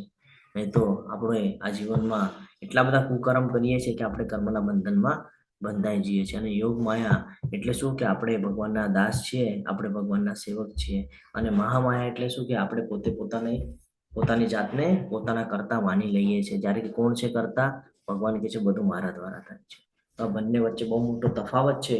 મહામાયા આપણને ભૌતિક બંધનમાં બાંધે છે, જ્યારે યોગ માયા ભગવાન સાથે આપણને જોડે છે. તો હંમેશા યોગ માયાને મહત્વ આપવું જોઈએ. મહામાયા આપણા પતનનું રીઝન બની શકે છે. આગળ કે છે સતતમ કીર્તયંતો મામ યતંતશ્ચ દ્રઢવ્રતા નમસ્ય સ્તંશ્ચ મામ ભક્ત્યા નિત્યયુક્તા ઉપાસતે. તે મહાત્માઓ મારા મહિમાનું નિત્ય કીર્તન કરતા, દ્રઢ સંકલ્પ પૂર્વક પ્રયાસ કરતા, મને નમસ્કાર કરતા, ભક્તિ ભાવે નિરંતર મને ભજે છે. જે ભગવાનના શુદ્ધ ભક્તો હોય છે એ હંમેશા ભગવાનનું સ્મરણ કરતા, હંમેશા જ્યાં પણ સમય મળે, સવારે ટેમ્પલમાં જાય, બપોરે માળા કરે, સાંજે ક્લાસ કરે, જ્યાં સમય મળે ત્યાં દ્રઢ સંકલ્પ, એનો સંકલ્પ દ્રઢ હોય કે ભાઈ હું મારું નિત્ય કર્તવ્ય કર્મ પણ કરીશ અને હું ભગવાનની ભક્તિ પણ કરીશ. બંનેને હું કમ્બાઈનમાં રાખીશ. એટલે મારા ડેલી રૂટીનના જે કર્મ છે ને એ બેલેન્સ થશે. અને એક સમય એવો આવે છે કે ભક્તિનો જે ડોઝ છે એ ડોઝ કન્ટિન્યુઅસ લેતા લેતા ભક્તિ એક એવા સીમા ઉપર લઈ જાય છે કે આપણા જે પતનનો માર્ગ છે એ હંમેશા માટે નષ્ટ થઈ જાય છે અને આપણે વૈકુંઠ માટે આગળ પ્રયાણ કરી શકીએ છીએ. એટલા માટે હંમેશા ભક્તિ મહત્વની છે. એટલા માટે જીવનની અંદર ભક્તોનો સંગ મહત્વનો છે. ભગવાન આગળ કે છે, હું આ બ્રહ્માંડનો પિતા, માતા, આશ્રયદાતા અને પિતામહ છું. હું જ્ઞાનનો વિષય, વિશુદ્ધ કરતા તથા ઓમકાર છું. હું જ ઋગ્વેદ, સામવેદ તથા યજુર્વેદ છું. જેટલા પણ વેદ છે તમે આનો વાંચશો તો તમને ભગવદ્ ગીતામાં જે જ્ઞાન છે એ જ્ઞાન ત્યાં દેખાઈ જશે. બ્રહ્માંડનો પિતા, માતા, એવું કે છે પિતા પણ હું જ છું, સર્જન કરનાર. માતા પણ હું જ છું, સંભાળનાર. આશ્રયદાતા એ પણ હું જ છું, અને પિતામહ બ્રહ્માજી પણ કહે છે ને, ઈશ્વર પરમ કૃષ્ણ સચ્ચિદાનંદ વિગ્રહ અનાદિર આદિર ગોવિંદમ સર્વ કારણ કારણ. કે છે ને કે સૌથી ઉપર કોણ છે, ટોપ મોસ્ટ, તો કે ભગવાન શ્રી કૃષ્ણ. બરાબર. શિવજી પણ કે છે વિષ્ણુ આરાધનમ પરમ. કોનું આરાધના કરે છે? વિષ્ણુ આરાધના કરે છે ને. પદ્મ પુરાણની અંદર ઉલ્લેખ છે. પછી ભાગવતમની અંદર પણ છે. શું કે છે? એતે ચાંદ કલા પુષ્પ કૃષ્ણસ્તુ ભગવાન સ્વયં. કોઈ પણ હોય પણ સૌથી બાકી બધી તો ભગવાનની કે કળાઓ છે, લીલાઓ છે અલગ અલગ, પણ મુખ્ય કોણ છે? તો કે ભગવાન કૃષ્ણ. જ્ઞાનનો વિષય તો કે ભગવદ્ ગીતા દ્વારા આપણને જ્ઞાન પણ આપી દીધું.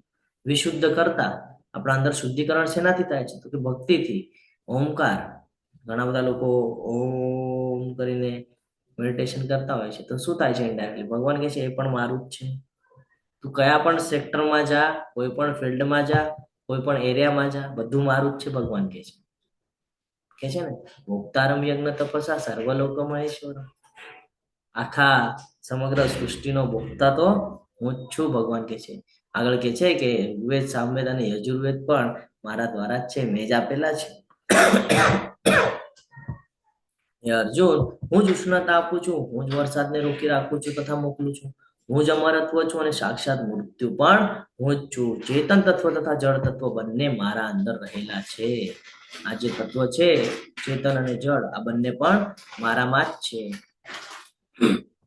આ ખૂબ સરસ રીતે ભગવાન આપણને જ્ઞાન અર્જિત કરાવી રહ્યા છે કે ઉષ્ણતા, આજે સૂર્ય છે, સૂર્ય દેવતા આવે છે તો આપણને ગરમી લાગે ને, ઉષ્ણ, તો કે આ ઉષ્ણતા શું છે? તો કે ભાઈ આ પણ મારા દ્વારા જ છે. હું જ કહું છું ત્યારે તમને ઉષ્ણતા મળે છે.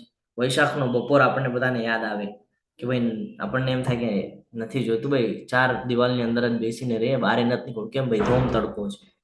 કોણ આપે છે? ભગવાન દ્વારા જ છે. વરસાદને રોકી રાખે છે. જ્યારે જૂન મહિનો લાગે એટલે આખો વાદળા કાળા કાળા થવા માંડે અને વરસાદ રોકાયેલો હોય, અને પછી તો કે જેવો જૂન અડધો પૂરો થાય એટલે વરસાદ ચાલુ થઈ જાય છે. તો કે ભગવાન કહે છે હું જ એને કહું છું. અને હું બાષ્પીભવન કરાવું છું, બધું પાણી ઉપર બોલાવી લઉં છું, અને પાણી ઉપર આવી જાય એટલે પછી હું એને રોકી રાખું છું, એકઠું થવા દઉં છું, અને પછી એક સાથે બધું છોડું છું. ભગવાન કહે છે અમરત્વ પણ હું જ છું. અમરત્વ એટલે તો કે આત્માની વાત થઈ રહી છે અહીંયા. આપણને થાય જેટલા પણ જીવ છે કોઈ દિવસે મરતા નથી, બધા અવિનાશી. તો કે સાક્ષાત મૃત્યુ પણ હું જ છું. તો કે મૃત્યુ એટલે તો કે આજે શરીર જેને તું મારું મારું કરે છે ને, એ મૃત્યુ પણ હું જ છું. એને હું પંચતત્વમાં વિલીન કરી નાખીશ. તો એક સાઈડ તો એ ધ્યાનમાં રાખજે કે આ શરીર તું નથી, આ શરીર ભૌતિક જગતનું છે, તું મારો અંશ છે, આત્મા છે, તારે પાછું મારી પાસે આવવાનું છે. એમ અહીંયા આપણને ક્લિયરન્સ આપી રહ્યા છે કે તારે મારી પાસે આવવાનું છે. સાક્ષાત મૃત્યુ પણ હું છું. હું એક સમય તને મૃત્યુ અપાવી દઈશ, આ શરીર તારાથી છોડાવી દઈશ. તું આ શરીરનો મોહ નહીં રાખ. તું મોહમાં રહીશ તો તું ફસાઈશ. એટલે અહીંયા કે છે ચેતન તત્વ અને જળ તત્વ એટલા માટે કીધું છે. ચેતન તત્વ એટલે આત્મા અને જળ તત્વ એટલે શરીર. આ બંને ભગવાન કે છે બંને મારી અંદર છે. જે મનુષ્યો વેદોનું અધ્યયન કરે છે તથા સોમરસનું પાન કરે છે, તેઓ સ્વર્ગ પ્રાપ્તિ માટે પ્રયત્ન કરે છે અને પરોક્ષ રીતે મારી પૂજા કરે છે. તેઓ પાપ કર્મોમાંથી મુક્ત થઈને પુણ્યમય સ્વર્ગીય ઇન્દ્રલોકમાં જન્મ લે છે. ક્યાં જાય છે? ઇન્દ્રલોક. ઇન્દ્રલોક કેવું છે આપણને બધાને ખબર છે. ત્યાં અપ્સરા ને બધું હોય ને એવી બધી કઈક સિસ્ટમો ચાલે છે, જે અત્યારે આપણે ભૌતિક જગતમાં ઘણા બધા સેલિબ્રિટી લોકોને બધા જે વર્તન કરે છે ને, એ વર્તન જેવું કઈક વર્તનની વાત થઈ રહી છે કે જ્યાં દેવો આનંદ ભોગવે છે. તો અહીંયા એ જ કહે છે ભગવાન કે જે મનુષ્યો વેદોનું અધ્યયન કરે છે પણ સોમરસનું પાન કરે છે, જો અલગ માર્ગ ઉપર છે, એની ઈચ્છા એવી છે, તો ચોક્કસ હું એને મોકલાવીશ, સ્વર્ગમાં મોકલાવીશ એને. છે ને? શું કામ? કારણ કે એને મારી પૂજા કરેલી છે, મારું ધ્યાન ધરેલું છે, મારું સ્મરણ કરેલું છે, તો હું એને ત્યાં મોકલાવીશ. ક્યાં મોકલાવીશ? તો કે ભાઈ ઇન્દ્રલોકમાં. કેમ? તો ભાઈ એને ઈચ્છા વ્યક્ત કરેલી છે ને એટલા માટે. એટલે હું એને ઉપરના લોકમાં મોકલાવીશ. તો શું એ ત્યાં જ રહેશે કાયમનું? તો ભગવાન કે છે ના. તો ભગવાન શું કે છે? શું થશે એનું? અહીંયા જો લેફ્ટ સાઈડમાં એક આપણને સાયકલ દેખાય છે. ભોગ ભોગવવા ઉપર ગયા, ભોગ ભોગવાઈ લીધા, હવે થઈ ગયું પતન. એ રીતે જ્યારે તેઓ વિશાળ ઇન્દ્ર સુખ ભોગવી લે છે અને તેમના પુણ્ય કર્મોના ફળ પૂરા થઈ જાય છે, ત્યારે તેઓ આ મૃત્યુ લોકમાં પાછા આવે છે. એ જ રીતે મનુષ્યો 3 વેદોના સિદ્ધાંતોમાં દ્રઢ રહીને ઇન્દ્રિય સુખ પામવા પ્રયત્ન કરે છે અને નિરંતર જન્મ તથા મૃત્યુને પ્રાપ્ત કરતા રહે છે. 3 વેદોના જે 3 સિદ્ધાંતો છે એટલે સત્વગુણ, રજોગુણ અને તમોગુણની વાત થઈ રહી છે. આ 3 ગુણોની અંદર આવીને ઇન્દ્રિય સુખ માટે બધા જીવ પ્રયત્ન કરે છે, સંઘર્ષ કરે છે, અને એ જ પ્રમાણે ભગવાન કહે છે કે હું એને દરેકના રિઝલ્ટ આપું છું. એની ઈચ્છા છે તો એને ઉપરના લોકમાં પણ લઈ જાઉં છું. જ્યારે ભોગ ભોગવાઈને થઈ જાય છે તો નીચેના લોકમાં પાછું મોકલાવી દઉં છું. કાયમનું એને ત્યાં રાખતો નથી. કેમ? તો કે ભાઈ એની ઈચ્છા પણ ચેન્જ થયા કરે છે. જે જીવ છે એની ઈચ્છા ચેન્જ થયા કરે. 10 વર્ષ પહેલા આપણી ઈચ્છા કંઈક અલગ હતી. સંજોગોના કારણે આપણી ઈચ્છા હવે બદલાઈ ગઈ. પછી હવે આપણે ઇસ્કોનમાં કનેક્ટ થયા તો હવે આપણી ઈચ્છા પાછી બદલાઈ ગઈ. અત્યાર સુધી આપણી ભૌતિક ઈચ્છાઓ હતી, હવે આપણી આધ્યાત્મિક ઈચ્છાઓ થઈ ગઈ છે ને. ઈચ્છા તો છે જ આપણે હજી પણ પેલા ભૌતિક ઈચ્છાઓ વધેલી હતી, હવે આધ્યાત્મિક ઈચ્છાઓની વૃદ્ધિ કરી રહ્યા છીએ આપણે. તો આ સમજવું જરૂરી છે. ભગવાન કહે છે જેવી રીતે કહે છે એવી રીતે હું એને રસ્તો બતાવું છું. જે કહે છે મને ઉપર જવું છે તો વાંધો નહીં, હું તને જ્ઞાનની અર્જિત કરાવું છું, તું આવી જા. તારી ઈચ્છા છે મારી પાસે આવવાની, તું ખાલી કે મને ઈચ્છા છે, બાકી બધું હું તને રસ્તો હું તને બતાડી દઈશ. ભગવાનનું કામ શું છે? કુરુક્ષેત્રના યુદ્ધના મેદાનમાં ચાહત તો 1 મિનિટમાં યુદ્ધ પૂરું કરી શકતા હતા, પણ શું કરે છે? અર્જુનજીને જ્ઞાન આપે છે, રસ્તો બતાડે છે. લડવું તો અર્જુનને જ પડવાનું છે. સેમ એજ આપણી માટે છે. આપણને પણ શું કરે છે? ભગવાન અત્યારે જ્ઞાન અપાવે છે કોઈને કોઈ માર્ગમાંથી. ફ્રી ઓફ કોસ્ટ નહીં તો ક્લાસ પોસિબલ નથી, પણ ફ્રી ઓફ કોસ્ટ આપણને ક્લાસ મળી રહ્યા છે. આપણને જ્ઞાન અર્જિત કરાવે છે, રસ્તો બતાડે છે. હવે આ રસ્તા પર ચાલવું ન ચાલવું એ આપણા મનનું કામ છે. જે લોકો અનન્ય ભાવે મારા દિવ્ય સ્વરૂપનું સદા ચિંતન કરતા રહી મને ભજે છે ને, તેમની જરૂરિયાતોની હું પૂર્તિ કરું છું અને તેમની પાસે જે કાંઈ છે એનું રક્ષણ કરું છું. આ ભગવાનનું સ્ટેટમેન્ટ છે કે જો તમે ભગવાનના ભક્તિમાં સંલગ્ન હો, કન્ટિન્યુઅસ અનન્ય ભાવે તમે એમના દિવ્ય સ્વરૂપનું ચિંતન કરતા રહો છો, તો ભગવાન સ્ટેટમેન્ટ આપી રહ્યા છે કે એમની જરૂરિયાતો, આપણી જે ઈચ્છા છે એ ઈચ્છાની પૂર્તિ કરે છે ભગવાન. અને ભગવાન કે છે એની પાસે જે છે ને એનું રક્ષણ પણ કરે છે.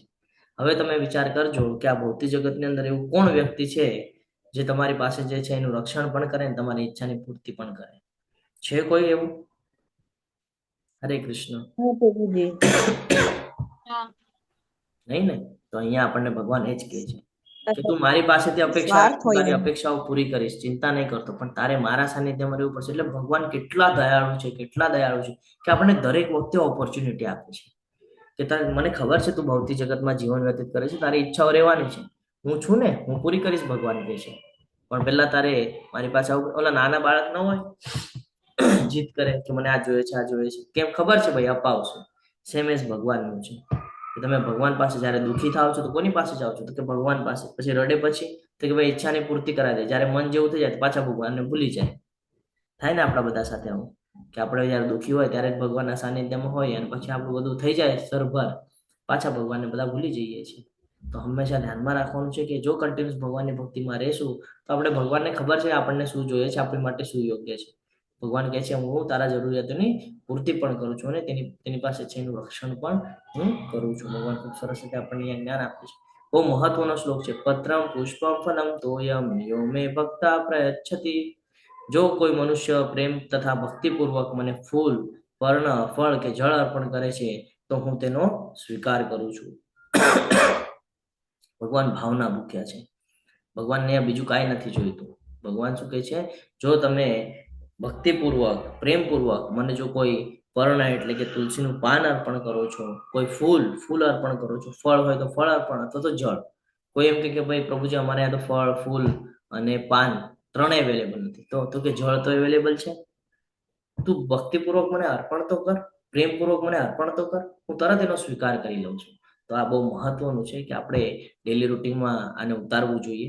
પત્રમ પુષ્પમ ફલમ તોયમ છે ને, ભગવાનને રોજ ઓફર કરવું જોઈએ કે ભાઈ તમે મને જે જન્મ આપ્યો, તમે જે મને આ જ્ઞાન અર્જિત કરાવ્યું, એટલે હું હવે આજથી તમારી પ્રેમપૂર્વક ભક્તિ કરવાનો પ્રયાસ કરું છું.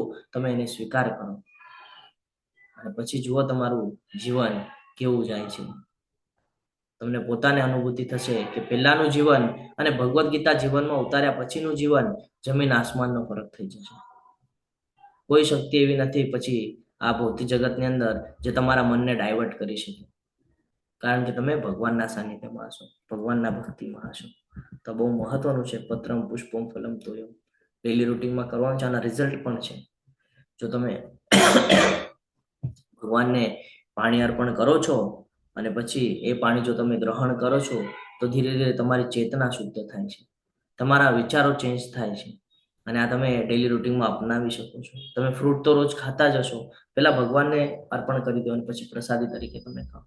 ફૂલ પણ આપણને અવેલેબલ થઈ જાય છે, ભગવાનને ઓફર કરો અને પછી એ ફૂલ શું તમે એનો સ્મેલ લો. બહુ મહત્વનું છે આ બધું. જ્યારે જીવનમાં આપણે બદલાવ લાવવો એની માટે પ્રયત્ન કરીએ તો જ જીવનમાં બદલાવ આવે છે, એ વગર જીવનમાં બદલાવ આવતો નથી. તો અત્યાર સુધી આપણને આ જ્ઞાન નહોતું, પણ આજે આપણને આ જ્ઞાન પ્રાપ્ત થયું છે, તો આવતીકાલથી આપણે આની શરૂઆત કરી દેવી જોઈએ. હું તો કહું આજથી જ કરવી જોઈએ. શું કામ કાલની વાટ જોવાની? કલ કરે સો આજ કર. આજથી જ શરૂઆત કરી દેવી જોઈએ. પછી જ્યારે આપણે આપણા ઓફિસમાં કે ક્યાંક જઈએ ત્યારે આપણે આ જળ આપણા વોટર બોટલમાં નાખીને લઈ જવું જોઈએ.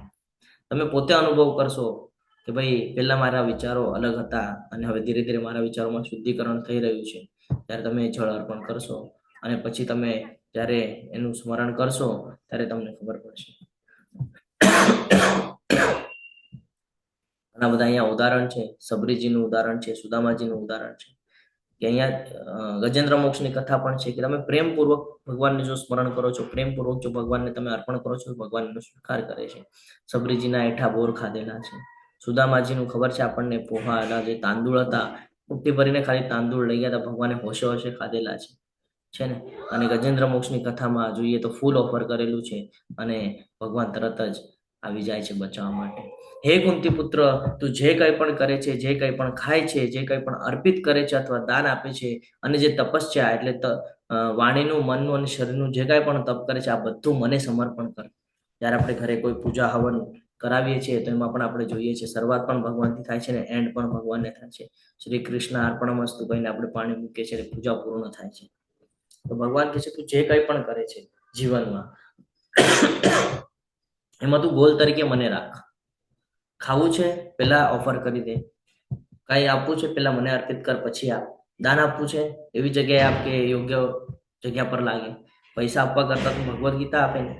કોઈ તમારે આગળ પૈસાની માંગણી કરે તો એકવાર આપશો તો એની પાછી ઈચ્છા થશે કે ભાઈ હજી બીજી વાર પણ માગું.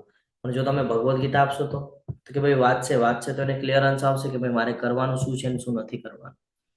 પતિ જ જીવ છે, ધીરે ધીરે પોતામાં સુધારણા લાવશે અને એક સમય આવશે કે ભગવત પ્રાપ્તિ થશે. કોના લીધે થઈ? તમારા લીધે. નિમિત્ત તો કોણ બન્યા? તમે બન્યા. કેમ? તો કે ભાઈ ભગવદ્ ગીતા ઓફર કરે, ભગવદ્ ગીતા આપેલી એને. નિમિત્ત તો કોણ બન્યા? તમે. તો એનું સારું થશે, એમાં તમારું હિત પણ થશે. એટલા માટે આ વિચાર કરવાનો છે કે બીજાનો ઉદ્ધાર કરવા માટે આપણે પ્રયત્ન કરવો છે. કેવો ઉદ્ધાર? તો કે ભાઈ ભૌતિક ઉદ્ધાર નહીં, આધ્યાત્મિક ઉદ્ધારની વાત થઈ રહી છે. નહીં તો કાલ સવારે તમે કહેશો પ્રભુ તમે કીધું ને એટલે અમે બીજાને મદદ કરીએ છીએ. આધ્યાત્મિક ઉદ્ધાર થવો જોઈએ. એની માટેની ઓપોર્ચ્યુનિટી શું છે? તો કે ઘણા બધા ક્લાસ ચાલે છે, દર મહિને ક્લાસ હોય છે. આપણે આ ક્લાસની જે લિંક છે એ બીજાને પ્રોવાઈડ કરી શકીએ છીએ. ભગવદ્ ગીતા આપી શકીએ છીએ, આ જ્ઞાન આપી શકીએ છીએ, આની લિંક આપી શકીએ છીએ, માળા કરવાનું કહી શકીએ છીએ, ટેમ્પલમાં જવાનું કહી શકીએ છીએ. આવી રીતે આપણે અલગ અલગ સેવાઓ આપી શકીએ છીએ, છે ને. તો એવી રીતે કરશું તો શું થશે? ભાઈ ભગવાનને સેન્ટરમાં રાખીને કર્મ કરીએ છીએ તો આ કર્મોનું આપણને બંધન નહીં લાગે અને આ બધા આપણા પુણ્ય કર્મોમાં કાઉન્ટ થશે, જે આપણને ભક્તિ માર્ગ ઉપર દ્રઢ રહેવા માટે પ્રયત્નશીલ રહે છે. હું ન તો કોઈનો દ્વેષ કરું છું કે ન તો કોઈનો પક્ષપાત કરું છું. હું સર્વ પ્રત્યે સંભાવયુક્ત છું. પરંતુ જે મનુષ્ય ભક્તિભાવે મારી સેવા કરે છે ને તે મારો મિત્ર છે, મારામાં અવસ્થિત હોય છે અને હું પણ તેનો મિત્ર છું. ભગવાન ફ્રેન્ડશિપની વાત કરી રહ્યા છે. ભગવાન કહે છે કે હું કોઈ દિવસે કોઈનો દ્વેષ નથી કરતો. કોઈ મને નથી માનતું તો એની ઓલી છે, મને કાંઈ ચિંતા નથી. ભગવાન કહે છે પણ હું કોઈનો પક્ષપાત પણ નથી કરતો કે આ મારો ઓલો મારો નથી, એમ પણ હું પક્ષપાત નથી કરતો. પરંતુ ભગવાન હું બધા સમાન જ રહેવાનો પ્રયત્ન કરું છું. પરંતુ પછીનો શબ્દ બહુ મહત્વનો છે. જે મનુષ્ય ભક્તિભાવે મારી સેવા કરે છે ને એ મારો મિત્ર છે. ભગવાન કહે છે હું કોઈનો દ્વેષ અને પક્ષપાત નથી કરતો કે આ મારો ઓલો મારો, એવું હું પક્ષપાત નથી કરતો. પણ જે મારી ભક્તિ કરે છે ને, જે મને ભજે છે ને એ હંમેશા મારો મિત્ર છે અને હું પણ એનો મિત્ર છું. અમે ભાઈ ફ્રેન્ડ તરીકે છીએ. એવી રીતે ભગવાન ત્યાં ક્લિયર કટ કહી રહ્યા છે. ક્યારે? જ્યારે અનન્ય ભક્તિ ભગવાનની સેવા કરતા હોય ત્યારે. અત્યંત ઘૃણાસ્પદ કર્મ કરનાર કોઈ મનુષ્ય જો ભક્તિભાવે મારી સેવામાં પરોવાયેલો રહે છે તો તેને સાધુ માનવો જોઈએ. કેમ? તો કે પોતાના નિશ્ચયમાં યોગ્ય રીતે સ્થિત થયેલો છે. સાધુ પુરુષ કોને કહેવાય? જે સુખ દુઃખમાં સમાન હોય છે ને, જે હંમેશા આધ્યાત્મિક પ્રગતિ કરે અથવા તો કરાવે એવા વ્યક્તિને સાધુ કહેવાય. કે જેને આ ભૌતિક જગત સાથે એટલું બધું સંકળામણ ન હોય એ સાધુ બની શકે છે. તો કે અત્યંત ઘૃણાસ્પદ કર્મ કરનાર મનુષ્ય જો ભક્તિભાવે મારી સેવામાં પરોવાયેલા રહે ને તો એ સાધુ થઈ જાય છે. કે ભલે એને આજથી પહેલા, અત્યાર સુધી આ જ્ઞાન નહોતું, આનાથી પહેલા ઘણા બધા કુકર્મ કરેલા છે, પણ હવે કયા માર્ગ ઉપર છે? તો કે ભક્તિ માર્ગ ઉપર છે. એટલે એ સાધુ છે, કારણ કે એને વાસ્તવિકતાના હવે દર્શન કરવાના છે કે ભાઈ મારે ભગવત પ્રાપ્તિ કરવાની છે, મારાથી ઘણી બધી ભૂલ થઈ છે, મારે ભૂલને સુધારવી જોઈએ. તો એટલે અહીંયા ભગવાન કહે છે કે આવાને સાધુ માનવું જોઈએ. જો શું કોઈ વ્યક્તિ પવિત્ર નામના જપની શક્તિ પર પાપી કાર્ય કરી શકે છે? ભક્તિ રસામૃત સિંધુમાં પણ છે ને, જો મંગળ આરતીમાં સવારે જોડાતા હશો તો 10 નામ ઉપરાંતમાંથી એક નામ ઉપરાંત છે. આપણે કોઈ દિવસે હરે કૃષ્ણ મહામંત્રનો જાપ કરતા હોઈએ તો પાપી ક્રિયાઓ કરવી જ ન જોઈએ. કારણ કે ભગવાને કીધું છે કે કર્મનું બંધન તો લાગશે. તમે એમ વિચાર કરતા હશો કે હું અહીંયા થોડુંક પાપ કરી લઉં અને સામે હું પુણ્ય કરી લઈશ, હું 2 માળા કરી લઈશ, તો ભગવાને આજના જ અધ્યાયમાં કીધું છે કે જે પુણ્ય કર્મો કર્યા છે એનું ફળ તો હું એને આપીશ, પાછું ક્યાં મોકલીશ? મૃત્યુલોકમાં, ઓલા પાપ કર્મનું ફળ ભોગવવા માટે. એટલે પાપ કર્મ તો કરવાના જ નથી. બાકી તમે પાપ કર્મ કરતા હો અને જો તમે ભક્તિનો સહારો લેતા હો તો એ ખોટું છે. તે તરત જ ધર્માત્મા બની જાય છે અને સ્થાયી શાંતિ પ્રાપ્ત કરે છે. હે કુંતી પુત્ર, નિર્ભય થઈને ઘોષણા કર કે મારા ભક્તનો કદાપી વિનાશ થતો નથી. ભગવાન ખૂબ અહીંયા ક્લિયર કટ કહી દે છે. કોને કહે છે? કુંતી પુત્ર અર્જુનને. શું કામ કહે છે? કારણ કે ભગવાને હમણાં જ કીધું કે જે મારો ભક્ત છે એ મારો મિત્ર છે. અને મિત્રતા ભગવાન કેવી રીતે નિભાવે છે આપણે જોયું છે સુદામાની કથા દ્વારા. કે એકવાર હું પોતાની માટે નહીં વિચાર કરું, પણ હું મારા ભક્ત માટે પહેલા વિચાર કરીશ. યાદ કરો કુરુક્ષેત્રનું યુદ્ધ મેદાન. ભગવાને શું કીધેલું હતું? કે હું એક પણ શસ્ત્ર નહીં ઉપાડું કીધેલું હતું. તે પછી પણ ભગવાને શું કર્યું? જ્યારે અર્જુનજીની વાત આવી તો પૈડું ઉપાડી લીધેલું, યાદ છે? ભગવાનનું પોતાનું સ્ટેટમેન્ટ હતું કે હું એક પણ શસ્ત્ર નહીં ઉપાડું, પણ જ્યારે પોતાના ભક્તની વાત આવી ભગવાને શું કર્યું? પૈડું ઉપાડી લીધું. એટલે ભગવાન અહીંયા કહે છે કે તું ઘોષણા કર. ક્યાંક હું મારા માટે થઈને ક્યાંક હું ચેન્જ બી થઈ જાઉં, પણ હું મારા ભક્ત માટે થઈને કોઈ દિવસે પણ થોડો પણ સમય વેસ્ટ કરતો નથી, થોડું પણ ઢીલું છોડતો નથી. ભગવાન એ કહેવા માંગે છે કે જો આપણે ભગવાનના સાનિધ્યમાં હશું, ભગવાનને જો મિત્ર તરીકે હશું, તો ભગવાન કહે છે મારા ભક્તોનો કોઈ દિવસે વિનાશ થતો નથી. હું કોઈ દિવસે એનાથી ભક્તિથી એને અળગો નથી કરતો, અને ક્યાંક ને ક્યાંક ભક્તિ આપી દઉં છું. ખૂબ સરસ રીતે અહીંયા ભગવાન કહે છે કે તમે ઈચ્છા કરશો ને તો તમને ભક્તિ મળી જશે. અને એક ઉત્તમ ઉદાહરણ મારી સાથે હમણાં લેટેસ્ટ થયું છે, હું તમારી સાથે અંતિમમાં ચર્ચા કરીશ કે તમે ઈચ્છા વ્યક્ત કરો અને ભગવાન એને કેવી રીતે પૂર્તિ કરે છે. મારી પાસે એવી અસંખ્ય ઘટનાઓ છે. ખૂબ સરસ શ્લોક છે. મન્મનાભો મદ્ભક્તો મધ્યાજી મામ નમસ્કુરુ મામે વૈશેષી યુક્તિત્વામ આત્મપરાયણ.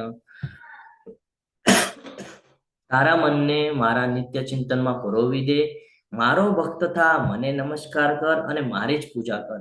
એ રીતે મારામાં સંપૂર્ણ રીતે તન્મય થઈને તું નક્કી મને પ્રાપ્ત કરીશ. ભગવાનને પ્રાપ્ત કરવા માટે શું કરવું પડશે? મન્મનાભવ મદ ભક્તો મધ્યાજી મામ નમસ્કુરુ. કે તું નિત્ય ચિંતનમાં મારું ચિંતન કર, મારો ભક્ત થઈ જા, મને નમસ્કાર કર અને મારી જ પૂજા કર. તું બીજાની પૂજા કરીશ તો ઇનડાયરેક્ટલી તું મારી જ કરી રહ્યો છે. ભગવાન કહે છે કે તું જ્યારે દેવી દેવતાની ઉપાસના કરે છે તો એ પ્રસન્ન થાય છે, અને પછી એ મારી પૂજા કરે છે એટલે હું એના પર પ્રસન્ન થાઉં છું. તો હું એના ઉપર પ્રસન્ન થાઉં છું એટલે તારા ઉપર પ્રસન્ન થાય છે. પણ જો તું ડાયરેક્ટ મારો ભક્ત હોઈશ તો આ બધા જ તારા ઉપર પ્રસન્ન થઈ જશે, કારણ કે એ પણ મને ભજે છે અને તું પણ મને ભજે છે.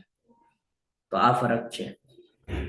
એટલા માટે આ શ્લોક હંમેશા જીવનમાં ઉતારવાનો છે કે જ્યાં સમય મળે, જેવી રીતે પણ પોસિબલ હોય, ભગવાનની અનન્ય ભક્તિ થાય, અનન્ય સેવા થાય, એનો પ્રયાસ આપણે હંમેશા કરતું રહેવો જોઈએ.